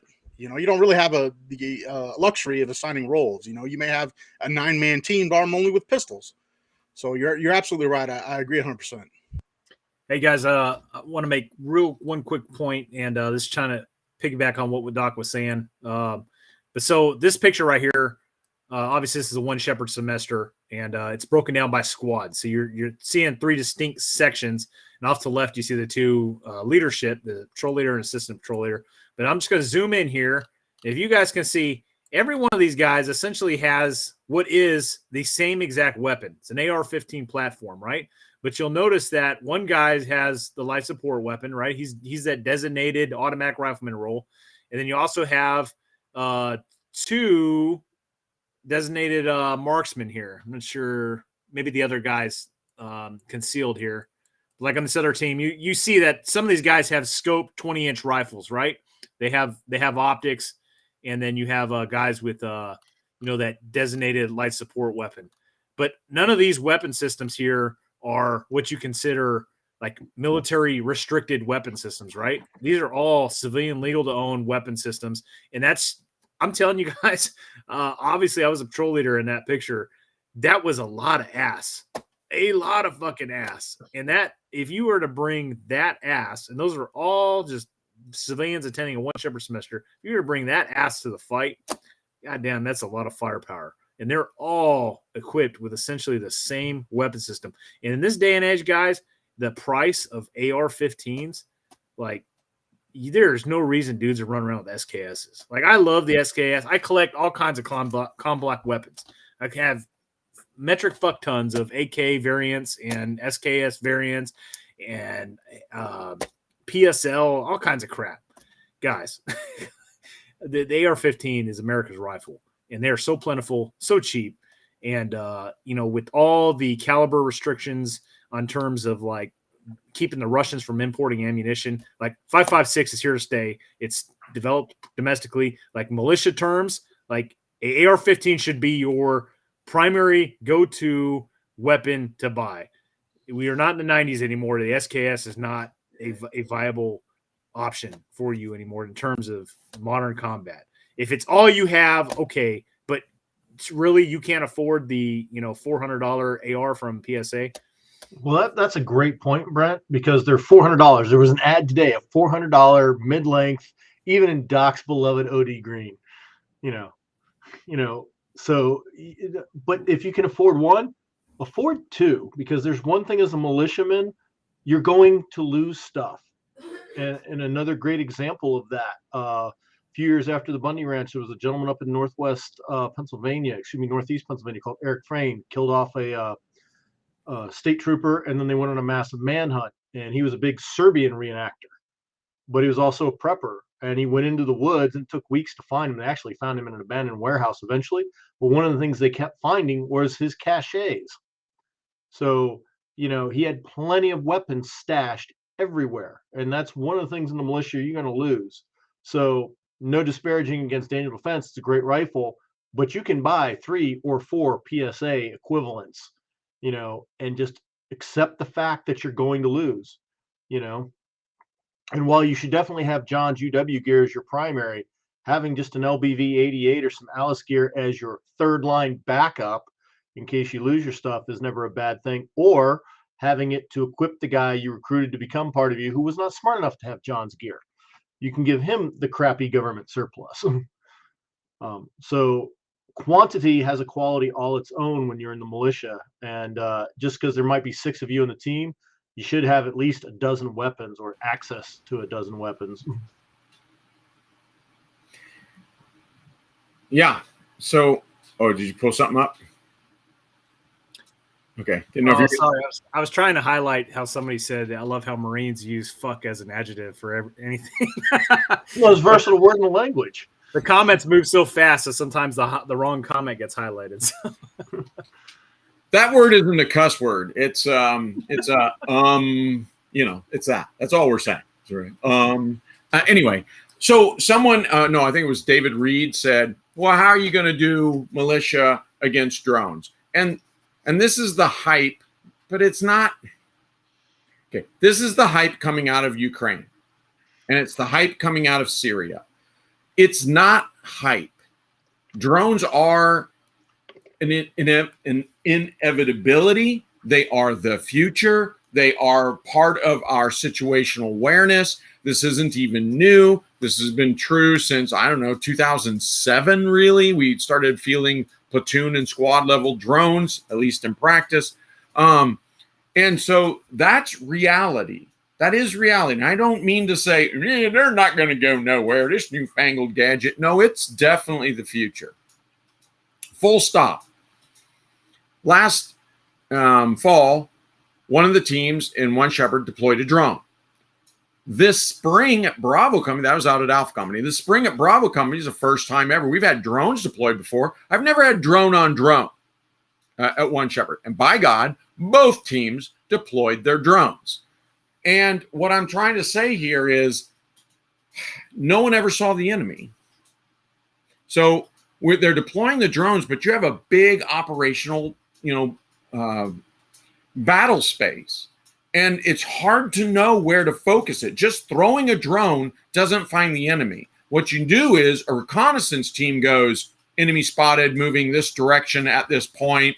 They throw a drone, plot out where it's going to show up and go, and then they find, oh yeah, there they are. That's right. Exactly on time. That's how you use a drone. Throwing drones willy-nilly didn't actually find anybody. And I really want to belabor this point just a little bit. When the second team threw a drone, the first team had already, I think it was the OP4, had thrown the drone. And they had a limitation. There was something in the ionosphere. I don't know if it's sunspots or something. I'm not making that up. There really was this limit. And he goes, dang, I can only go 500 meters. I'm supposed to be able to go, 1,500 feet out to 1,500 meters or something like this. But he had this great limitation where he could only fly at a couple of hundred feet, 200 or 300 feet elevation at 500 meters out. He's like, what's going on in the ionosphere? Pulls his drone into a safe spot, Wasn't stupid, didn't call it back to himself. That just flags you, right? That bird dogs you. No. He put that out in a open field. If anybody went after it, they would have just ambushed him. That's cool. So he's sitting there going, well, what's going on? Sure enough, here comes an enemy drone. And they're like, what the hell? Well, the drone guy looks up and goes, that's the same model as mine.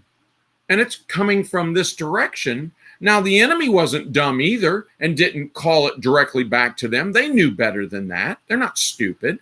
So they put theirs in a safe spot where they could observe it, and anybody that would come over and try to take their drone would get a 5.56 round from a DMR. Hey, okay, we got that. But the first guys, the Op4, go, wait a minute.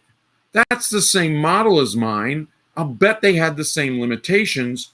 Their patrol base is within 500 meters of us. And he started getting out and getting his squads out. He had a platoon. He started getting his squads out. He started doing a sweep and clear. In reality, he didn't find them. But in the after-action review several days later, the Blue 4 was talking about this like, I think, Brent, weren't you on the Blue 4? You were like OC or something with the Blue 4 or partisan with the Blue 4, and they walked right by you guys, right? Oh, yeah. They almost stepped on us. And, hey, Doc, I just want to add something to your conversation because I'm seeing a couple of the comments in the chat saying, well, were those drones equipped with night vision and the latest, greatest thermal technology? Guys, we were under tree canopy. I'm sorry, your thermals aren't fucking Superman vision. Like, they can't see through that thick canopy forest. Because one of them did have thermal, yes, and saw nothing. At like 100 meters where everybody's like, holy crap, stand still. It's right over us. And it flew right. And they saw nothing. But here's the bigger answer. If we're going to cut to the chase, I can tell you anecdotal evidence. Here's how you avoid the drone. You hide like zebras. Do you know how to hide like a zebra? You run into the population centers. You say, what if the enemy uses drones? Take your team and walk into the shopping mall. Hide with 2,364 human beings shopping that day. You're in a population center, dude. What are you gonna do? You parked your pickup truck. You walked in, disappeared. What did Brent and Les just say? And what did Bruce just say? Have an extra set of gear. Have an extra rifle. Park your truck. Stash your weapon in your gear. Go shopping. What's the drone going to do? They're shopping. They're buying socks along with 1,200 other people. That's how you hide. You hide like a zebra. You hide in the herd. Can we also just point out when it comes to drones, do people forget how big this country is landmass wise and what it takes to cover a 2 square mile area of land with a drone? And we start thinking about how many square miles of landmass are in this country and how many drones we have that could actually be up in the air at any given time, considering the operators that have to be behind those drones, the maintenance crews that have to be behind those drones, et cetera, et cetera. It's not like the whole sky could just be filled with drones at any given time. I mean, yes, I think you need to take drones into consideration, but people make them out to be this like omnipotent boogeyman that, oh, it's drone, you're done. Don't even, just might as well not even get started. And it's like, this is a huge freaking country, people. Fly over it sometime. Just saying. Well, a subset of that is, while drones are a force multiplier for sure, and they shouldn't be ignored, they're kind of like night vision. It helps, you want it, but it's not the be-all, end-all panacea that video games would make night vision out to be. Drones are the same way. They come with a severe set of limitations. They're probably well worth the trade-off, although I would say in the exercise that you were referencing there, Doc, I think the drones worked against the people who deployed them. I don't think they got anything out of it, but it basically bird dogged them even indirectly, because the one team leader there figured out that It's got to be in the circle so he could ignore half his AO and concentrate. Before that drone, he didn't know where the enemy was. That's what clued him in. And as Brent said, they almost walked up on it.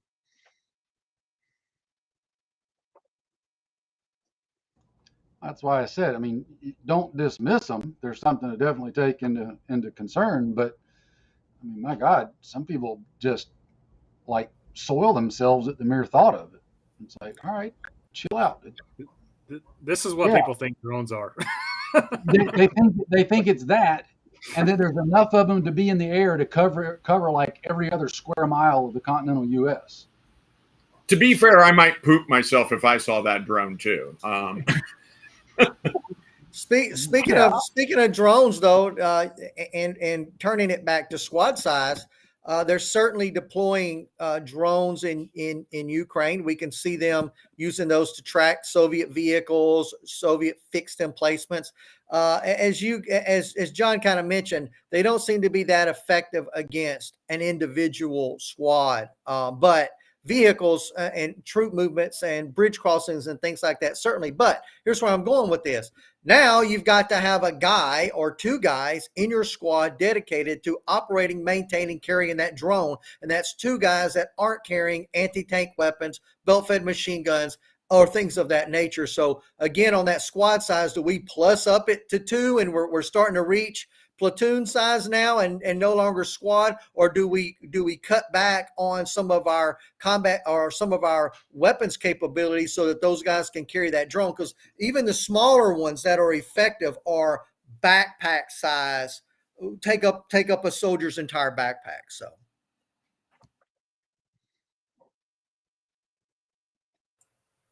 yeah, it's a good point. And at training, you got to think about training. Okay. Obviously we have threats in the air now.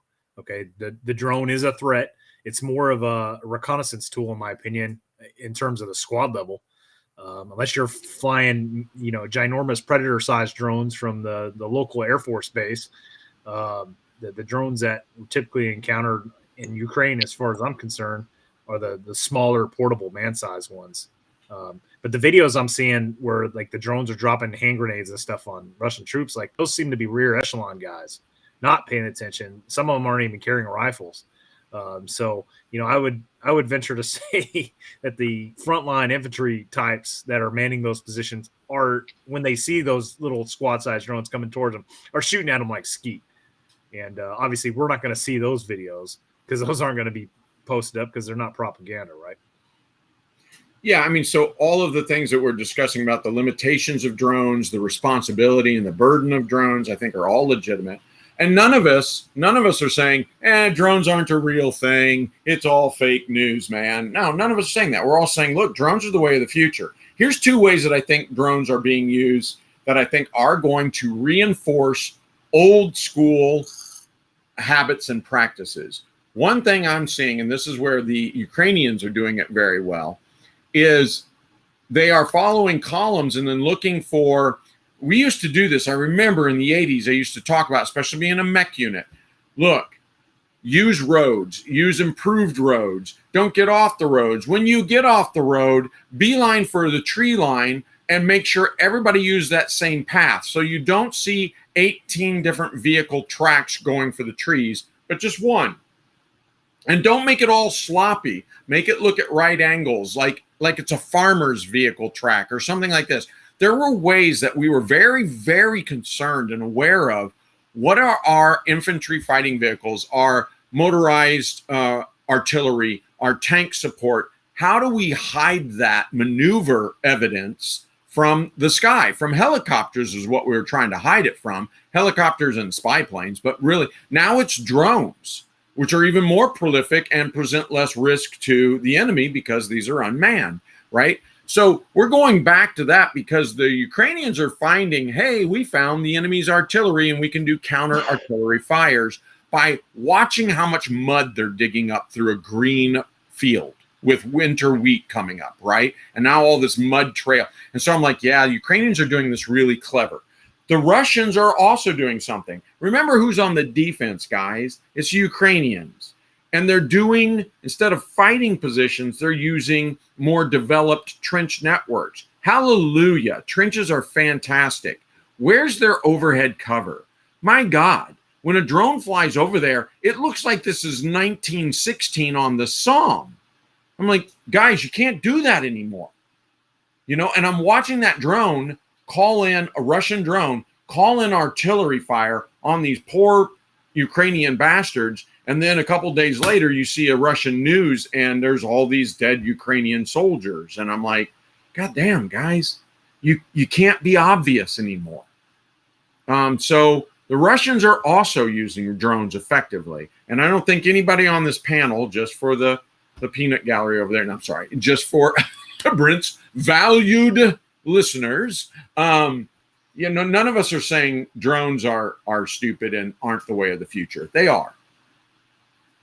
Hey, another thing in terms of overhead cover, like this cami netting right here has been around for several years. This cami netting has, you might not be able to see it, but it has like a black mesh lining underneath it. And that specifically reduces your thermal signature, right? So like the U.S. military has been thinking about this for a long time, has been trying to reduce thermal signatures. And that cami netting is a specific example of that, right? Because the old stuff did not have that black mesh lining underneath it. And by the way, it creates more shade. Yeah, Brent, you beat me to it, but I was going to say that even definitely going back to World War II, the construction of a trench line, obviously there is a process for that. There is a written process for that. It's probably in most military manuals somewhere.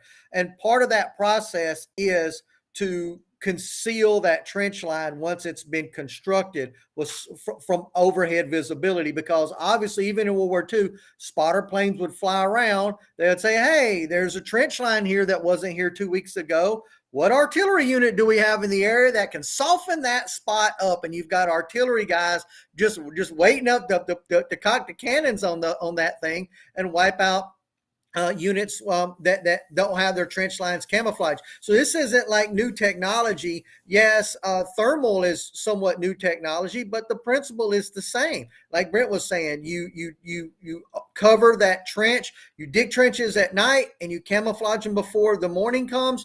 And then when the sun comes up, you're doing your best to try to make it not look like this giant trench system that your unit just dug. And then that way you get to live to the next day. If the enemy knows exactly where your trench system is, they know you're dug in there, then they can counter that by either going around it or finding or softening up with artillery or whatever the case may be. If they don't know where it is, that's where your trench system starts to become a very productive and efficient type of emplacement to deal with the enemy. So yeah, guys, that should just be part of it. It's not just about digging, it's about covering your overhead as well.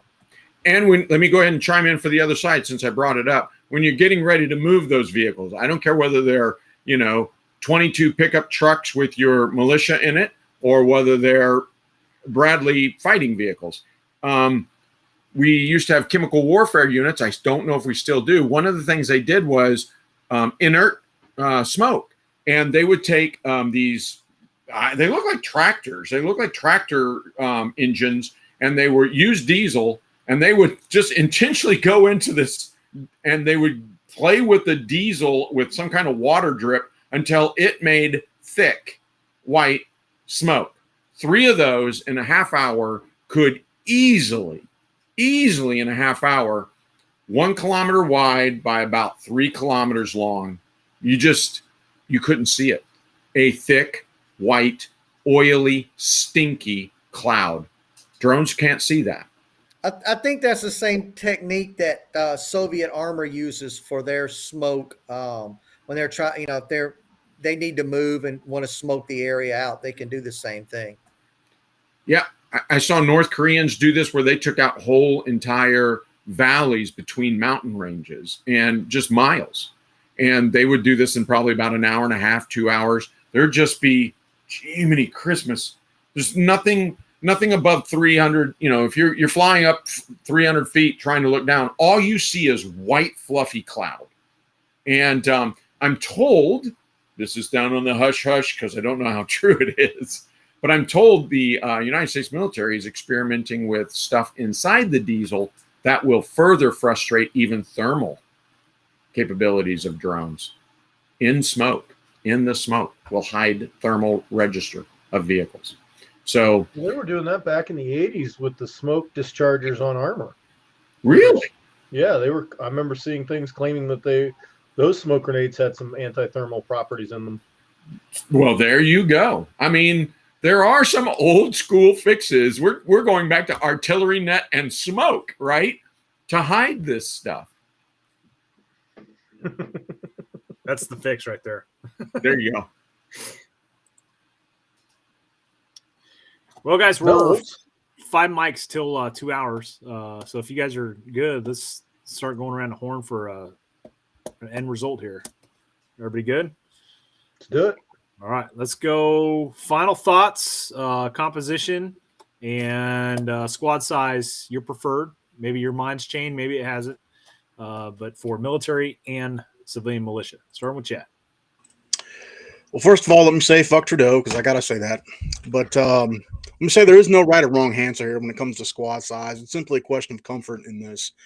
The Army squad, as far as conventional forces, has smaller logistical requirements and a smaller footprint. However, the Army's aversion towards small unit operations means squad operations are probably seldom taken advantage of. The Marine squad has more manpower and organization to conduct an attack without breaking team integrity and without the augmentation of heavy weapons. It also allows for maneuver within the squad, and of course, it provides a greater manpower pool for attrition as well as guard rotation, because we all know the privates, PFCs, and lance corporals / specialists need their chow time and beauty sleep.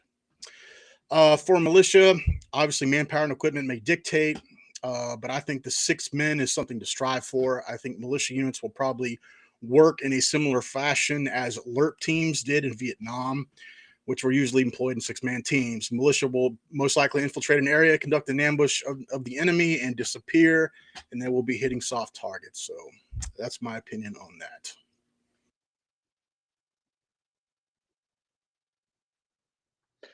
Well, I'm going to stick with the 13-man Marine squad. I think that is the thing for active duty militaries. I think that is the standard. It's been proven through time, and I think time will see the Marine Corps go back to the 13-man squad. Not that I'm against Doc's 14-man squad, but I think history is going to bear this one out. As for the civilian militia unit, 6 seems to be the magic number. Chad said it right at the beginning, and I got to go with him. If your mobility is based on a pickup truck, it's hard to argue with 6 people, because you can carry them and all the gear, so you can move and scoot around. 6 gives you the ability to break into 2 teams to perform development operations, albeit small ones, but you can do it. So based on those 2 things, 13 and 6 seem to be the magic numbers.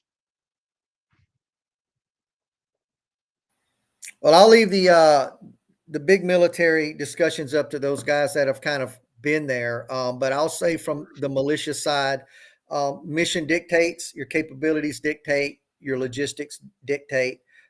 Is it a 2-man sniper team? Sure. Is it a 4-man LRP team? Sure.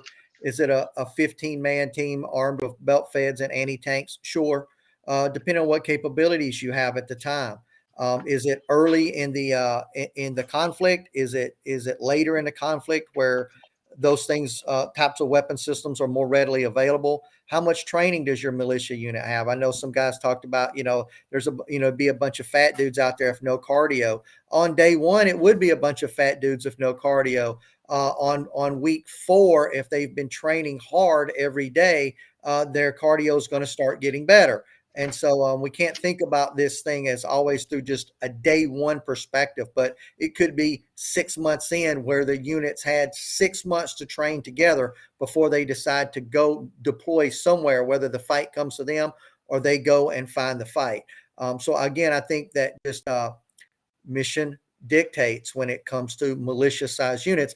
And maybe that's a good thing. Maybe it's a good thing that there's not a doctrine written on how militia units will move, how they'll be constructed, how they'll fight their fight. Maybe if every militia unit does something different, that's hard to defend against for the enemy. And maybe that's the beauty in militias, not having any type of cohesiveness across the board, but rather catering their type of construction and mission to what's going on in their local area. Okay, so I think it's interesting and maybe somewhat telling that the British SAS of the 1940s and 50s were six-man teams. The American LRPs, as previously mentioned, in the 60s and 70s were six-man teams. But I want to, frankly, that's a fallacy, and it's specifically a call to a higher authority, right? It's saying, well, look at these special forces, they did it.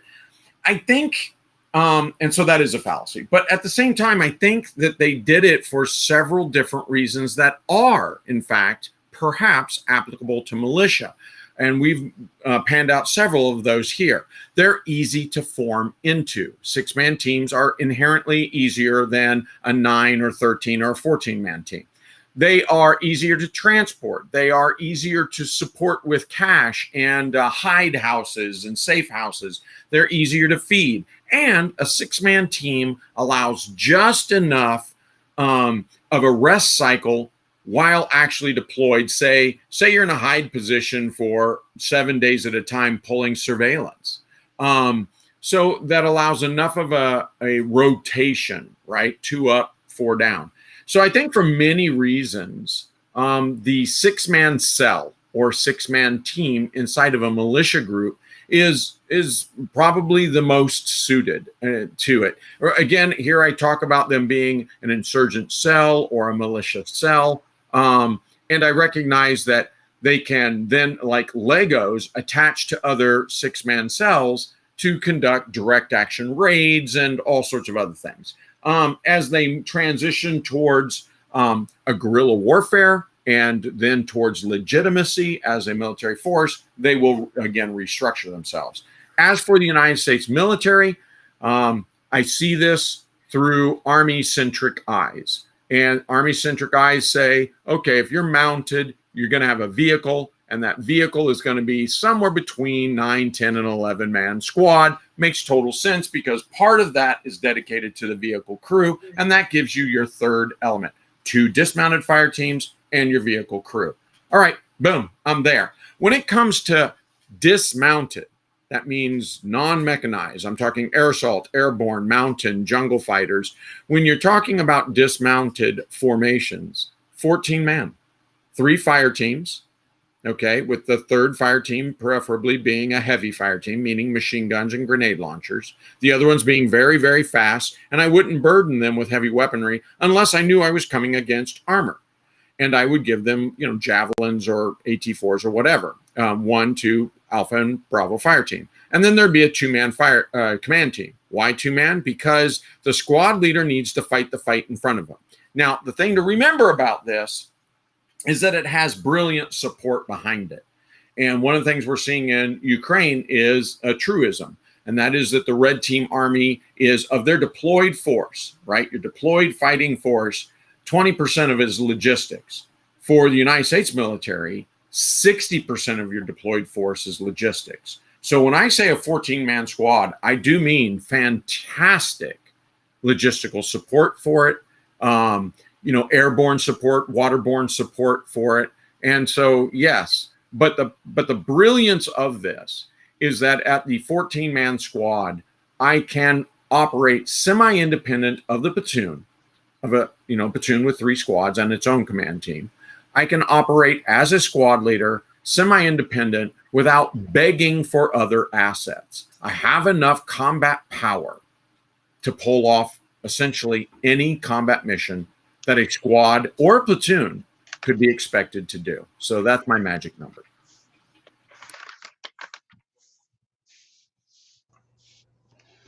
So I guess from the military side of it, from my standpoint, it really don't matter because nobody's going to listen to my suggestions of what I got to say anyway. Pentagon ain't calling me, asking me for suggestions, so I got nothing. It's going to be whatever they make it. On the militia citizen side, run what you brung.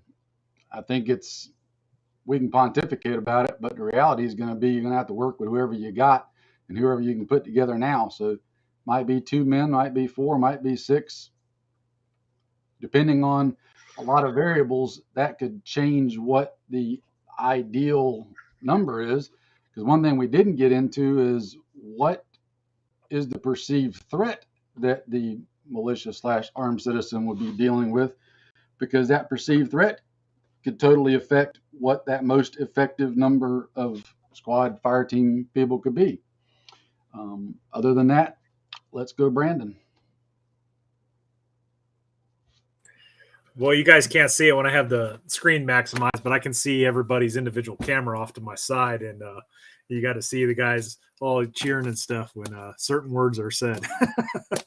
So anyways, my turn. So I'm going to end my final thoughts. My mind has not changed on the ideal squad size. I'm going to stick with 14.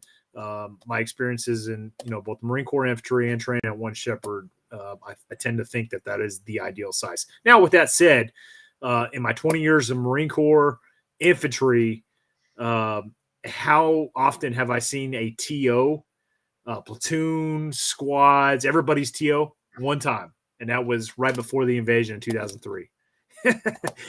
After that, guys, I'm telling you, fire teams dwindled to three men, and squads, 13-man rifle squads dwindled to probably 9, maybe 10. You're hard pressed to ever have a TO section or platoon or squad. So with that being said, yes, ideally a 14-man squad, in my opinion, is ideal. Reality is going to be anywhere between freaking 7 and 13 to 14, anywhere in there. But yes, for military application, I stick with the 14. Now moving over and transitioning into civilian oriented militia. When we first started this, I said 9 would be my ideal setup. But the more I listen to these guys talk, the less likely I think that's actually going to be a reality. So I'm more inclined to go with the 6. However, I think there still needs to be an additional guy, some guy that's just running both teams, right? Because if you stick with the 6, you're going to have one dude that's dual hat and being a team leader and a squad, your squad leader. So I'm going to say 7. I want that one dude to be independent of those two teams, where he can focus on the task at hand and control both those fire teams in the fight. Those 2 fire teams of 3. So with anything, it's going to depend on your people. I don't think 6 is necessarily unattainable. So it is a very obtainable number. But ideally, I think there should be an additional guy that can control those 2 teams. I kept seeing comments about, well, mission dictates this, mission dictates that. Well, guys, you have to train, right? You have to train. You have to come up with SOPs. You have to rehearse. And I can understand the whole concept of mission dictates, but you need a baseline. You need something to organize and work off of, so you can come up with your SOPs and everything else. So you're going to have a set, squad number, and then you can build upon that depending on the mission. But you can't just say mission dictates how many guys I'm going to have, because you have to train. You got to lead up to that stuff. So as far as composition for your civilian, we talked about it. I think there needs to be caliber uniformity amongst the squad. So the vast majority of your dudes need to be using 5.56, AR platforms. And then within that, I would lean towards having your automatic rifleman, at least 1 in that squad, preferably 2. And then also have a designated marksman, some guy with that low power variable optic. If not everybody having a low power variable optic, or some sort of optic on their weapon. But definitely one or 2 guys need to be dedicated to that, squad designated marksman, somebody that can use that target presence and pick off enemy leadership and given other tasks associated with that. Last final thoughts I want to throw out there, and this has nothing to do with the topic of the hour, and by no means is this live stream or video sponsored by these 2 individuals. I just want to throw out shout outs to them because they are phenomenal companies and individuals. But first and foremost, I want to talk about Crossfire. They donated a pack for the last Bravo Company semester, and if you guys didn't see it, at the end of the semester, we picked one warfighter that we thought just absolutely killed it, murdered it, because they just had an exceptional heart and were just good at everything. And that individual ended up having Parkinson's disease, And despite that, he came out there from the United Kingdom of have you to join in the training. And he just was just an amazing individual and just a hell of a warfighter. And we ended up donating the pack to him, presenting him with that pack as the hardest warrior at the very end. And at the end of that, Crossfire, after they saw the video of us awarding that pack, specifically reached out so that they could contact that individual for something else, just to pen him a note or whatever the case may be. Just awesome company, guys. Just wanted to put them on your radar. Again, they're not sponsoring anything tonight. Just an amazing company that does amazing things. And last one I want to throw out was a guy that's talked to us for years, actually came out with this Rhodesian camouflage pattern. He's been making Rhodesian camouflage BDUs for years now, and he was inspired by watching the original video that Bruce and I did years ago. And he's actually taking a whole portion of his inventory and sending it over to Ukraine. He's actually got contacts over there, and he's sending some of his camouflage and whatnot over there to freaking fight the good fight. So hats off to him. His name is Jeff. He has a Rhodesian brushstroke camouflage Facebook group, I believe. And if you're interested in picking up his stuff, you can find it there. But another outstanding individual, just taking his own initiative and spending his own dime. So that's all I got, guys. It's been a good conversation tonight. Does anybody have any save rounds other than the traditional Chad F. Trudeau? No? All right. Well, fellas, that's it. Appreciate everybody signing on tonight. Y'all have a good night. Until next week.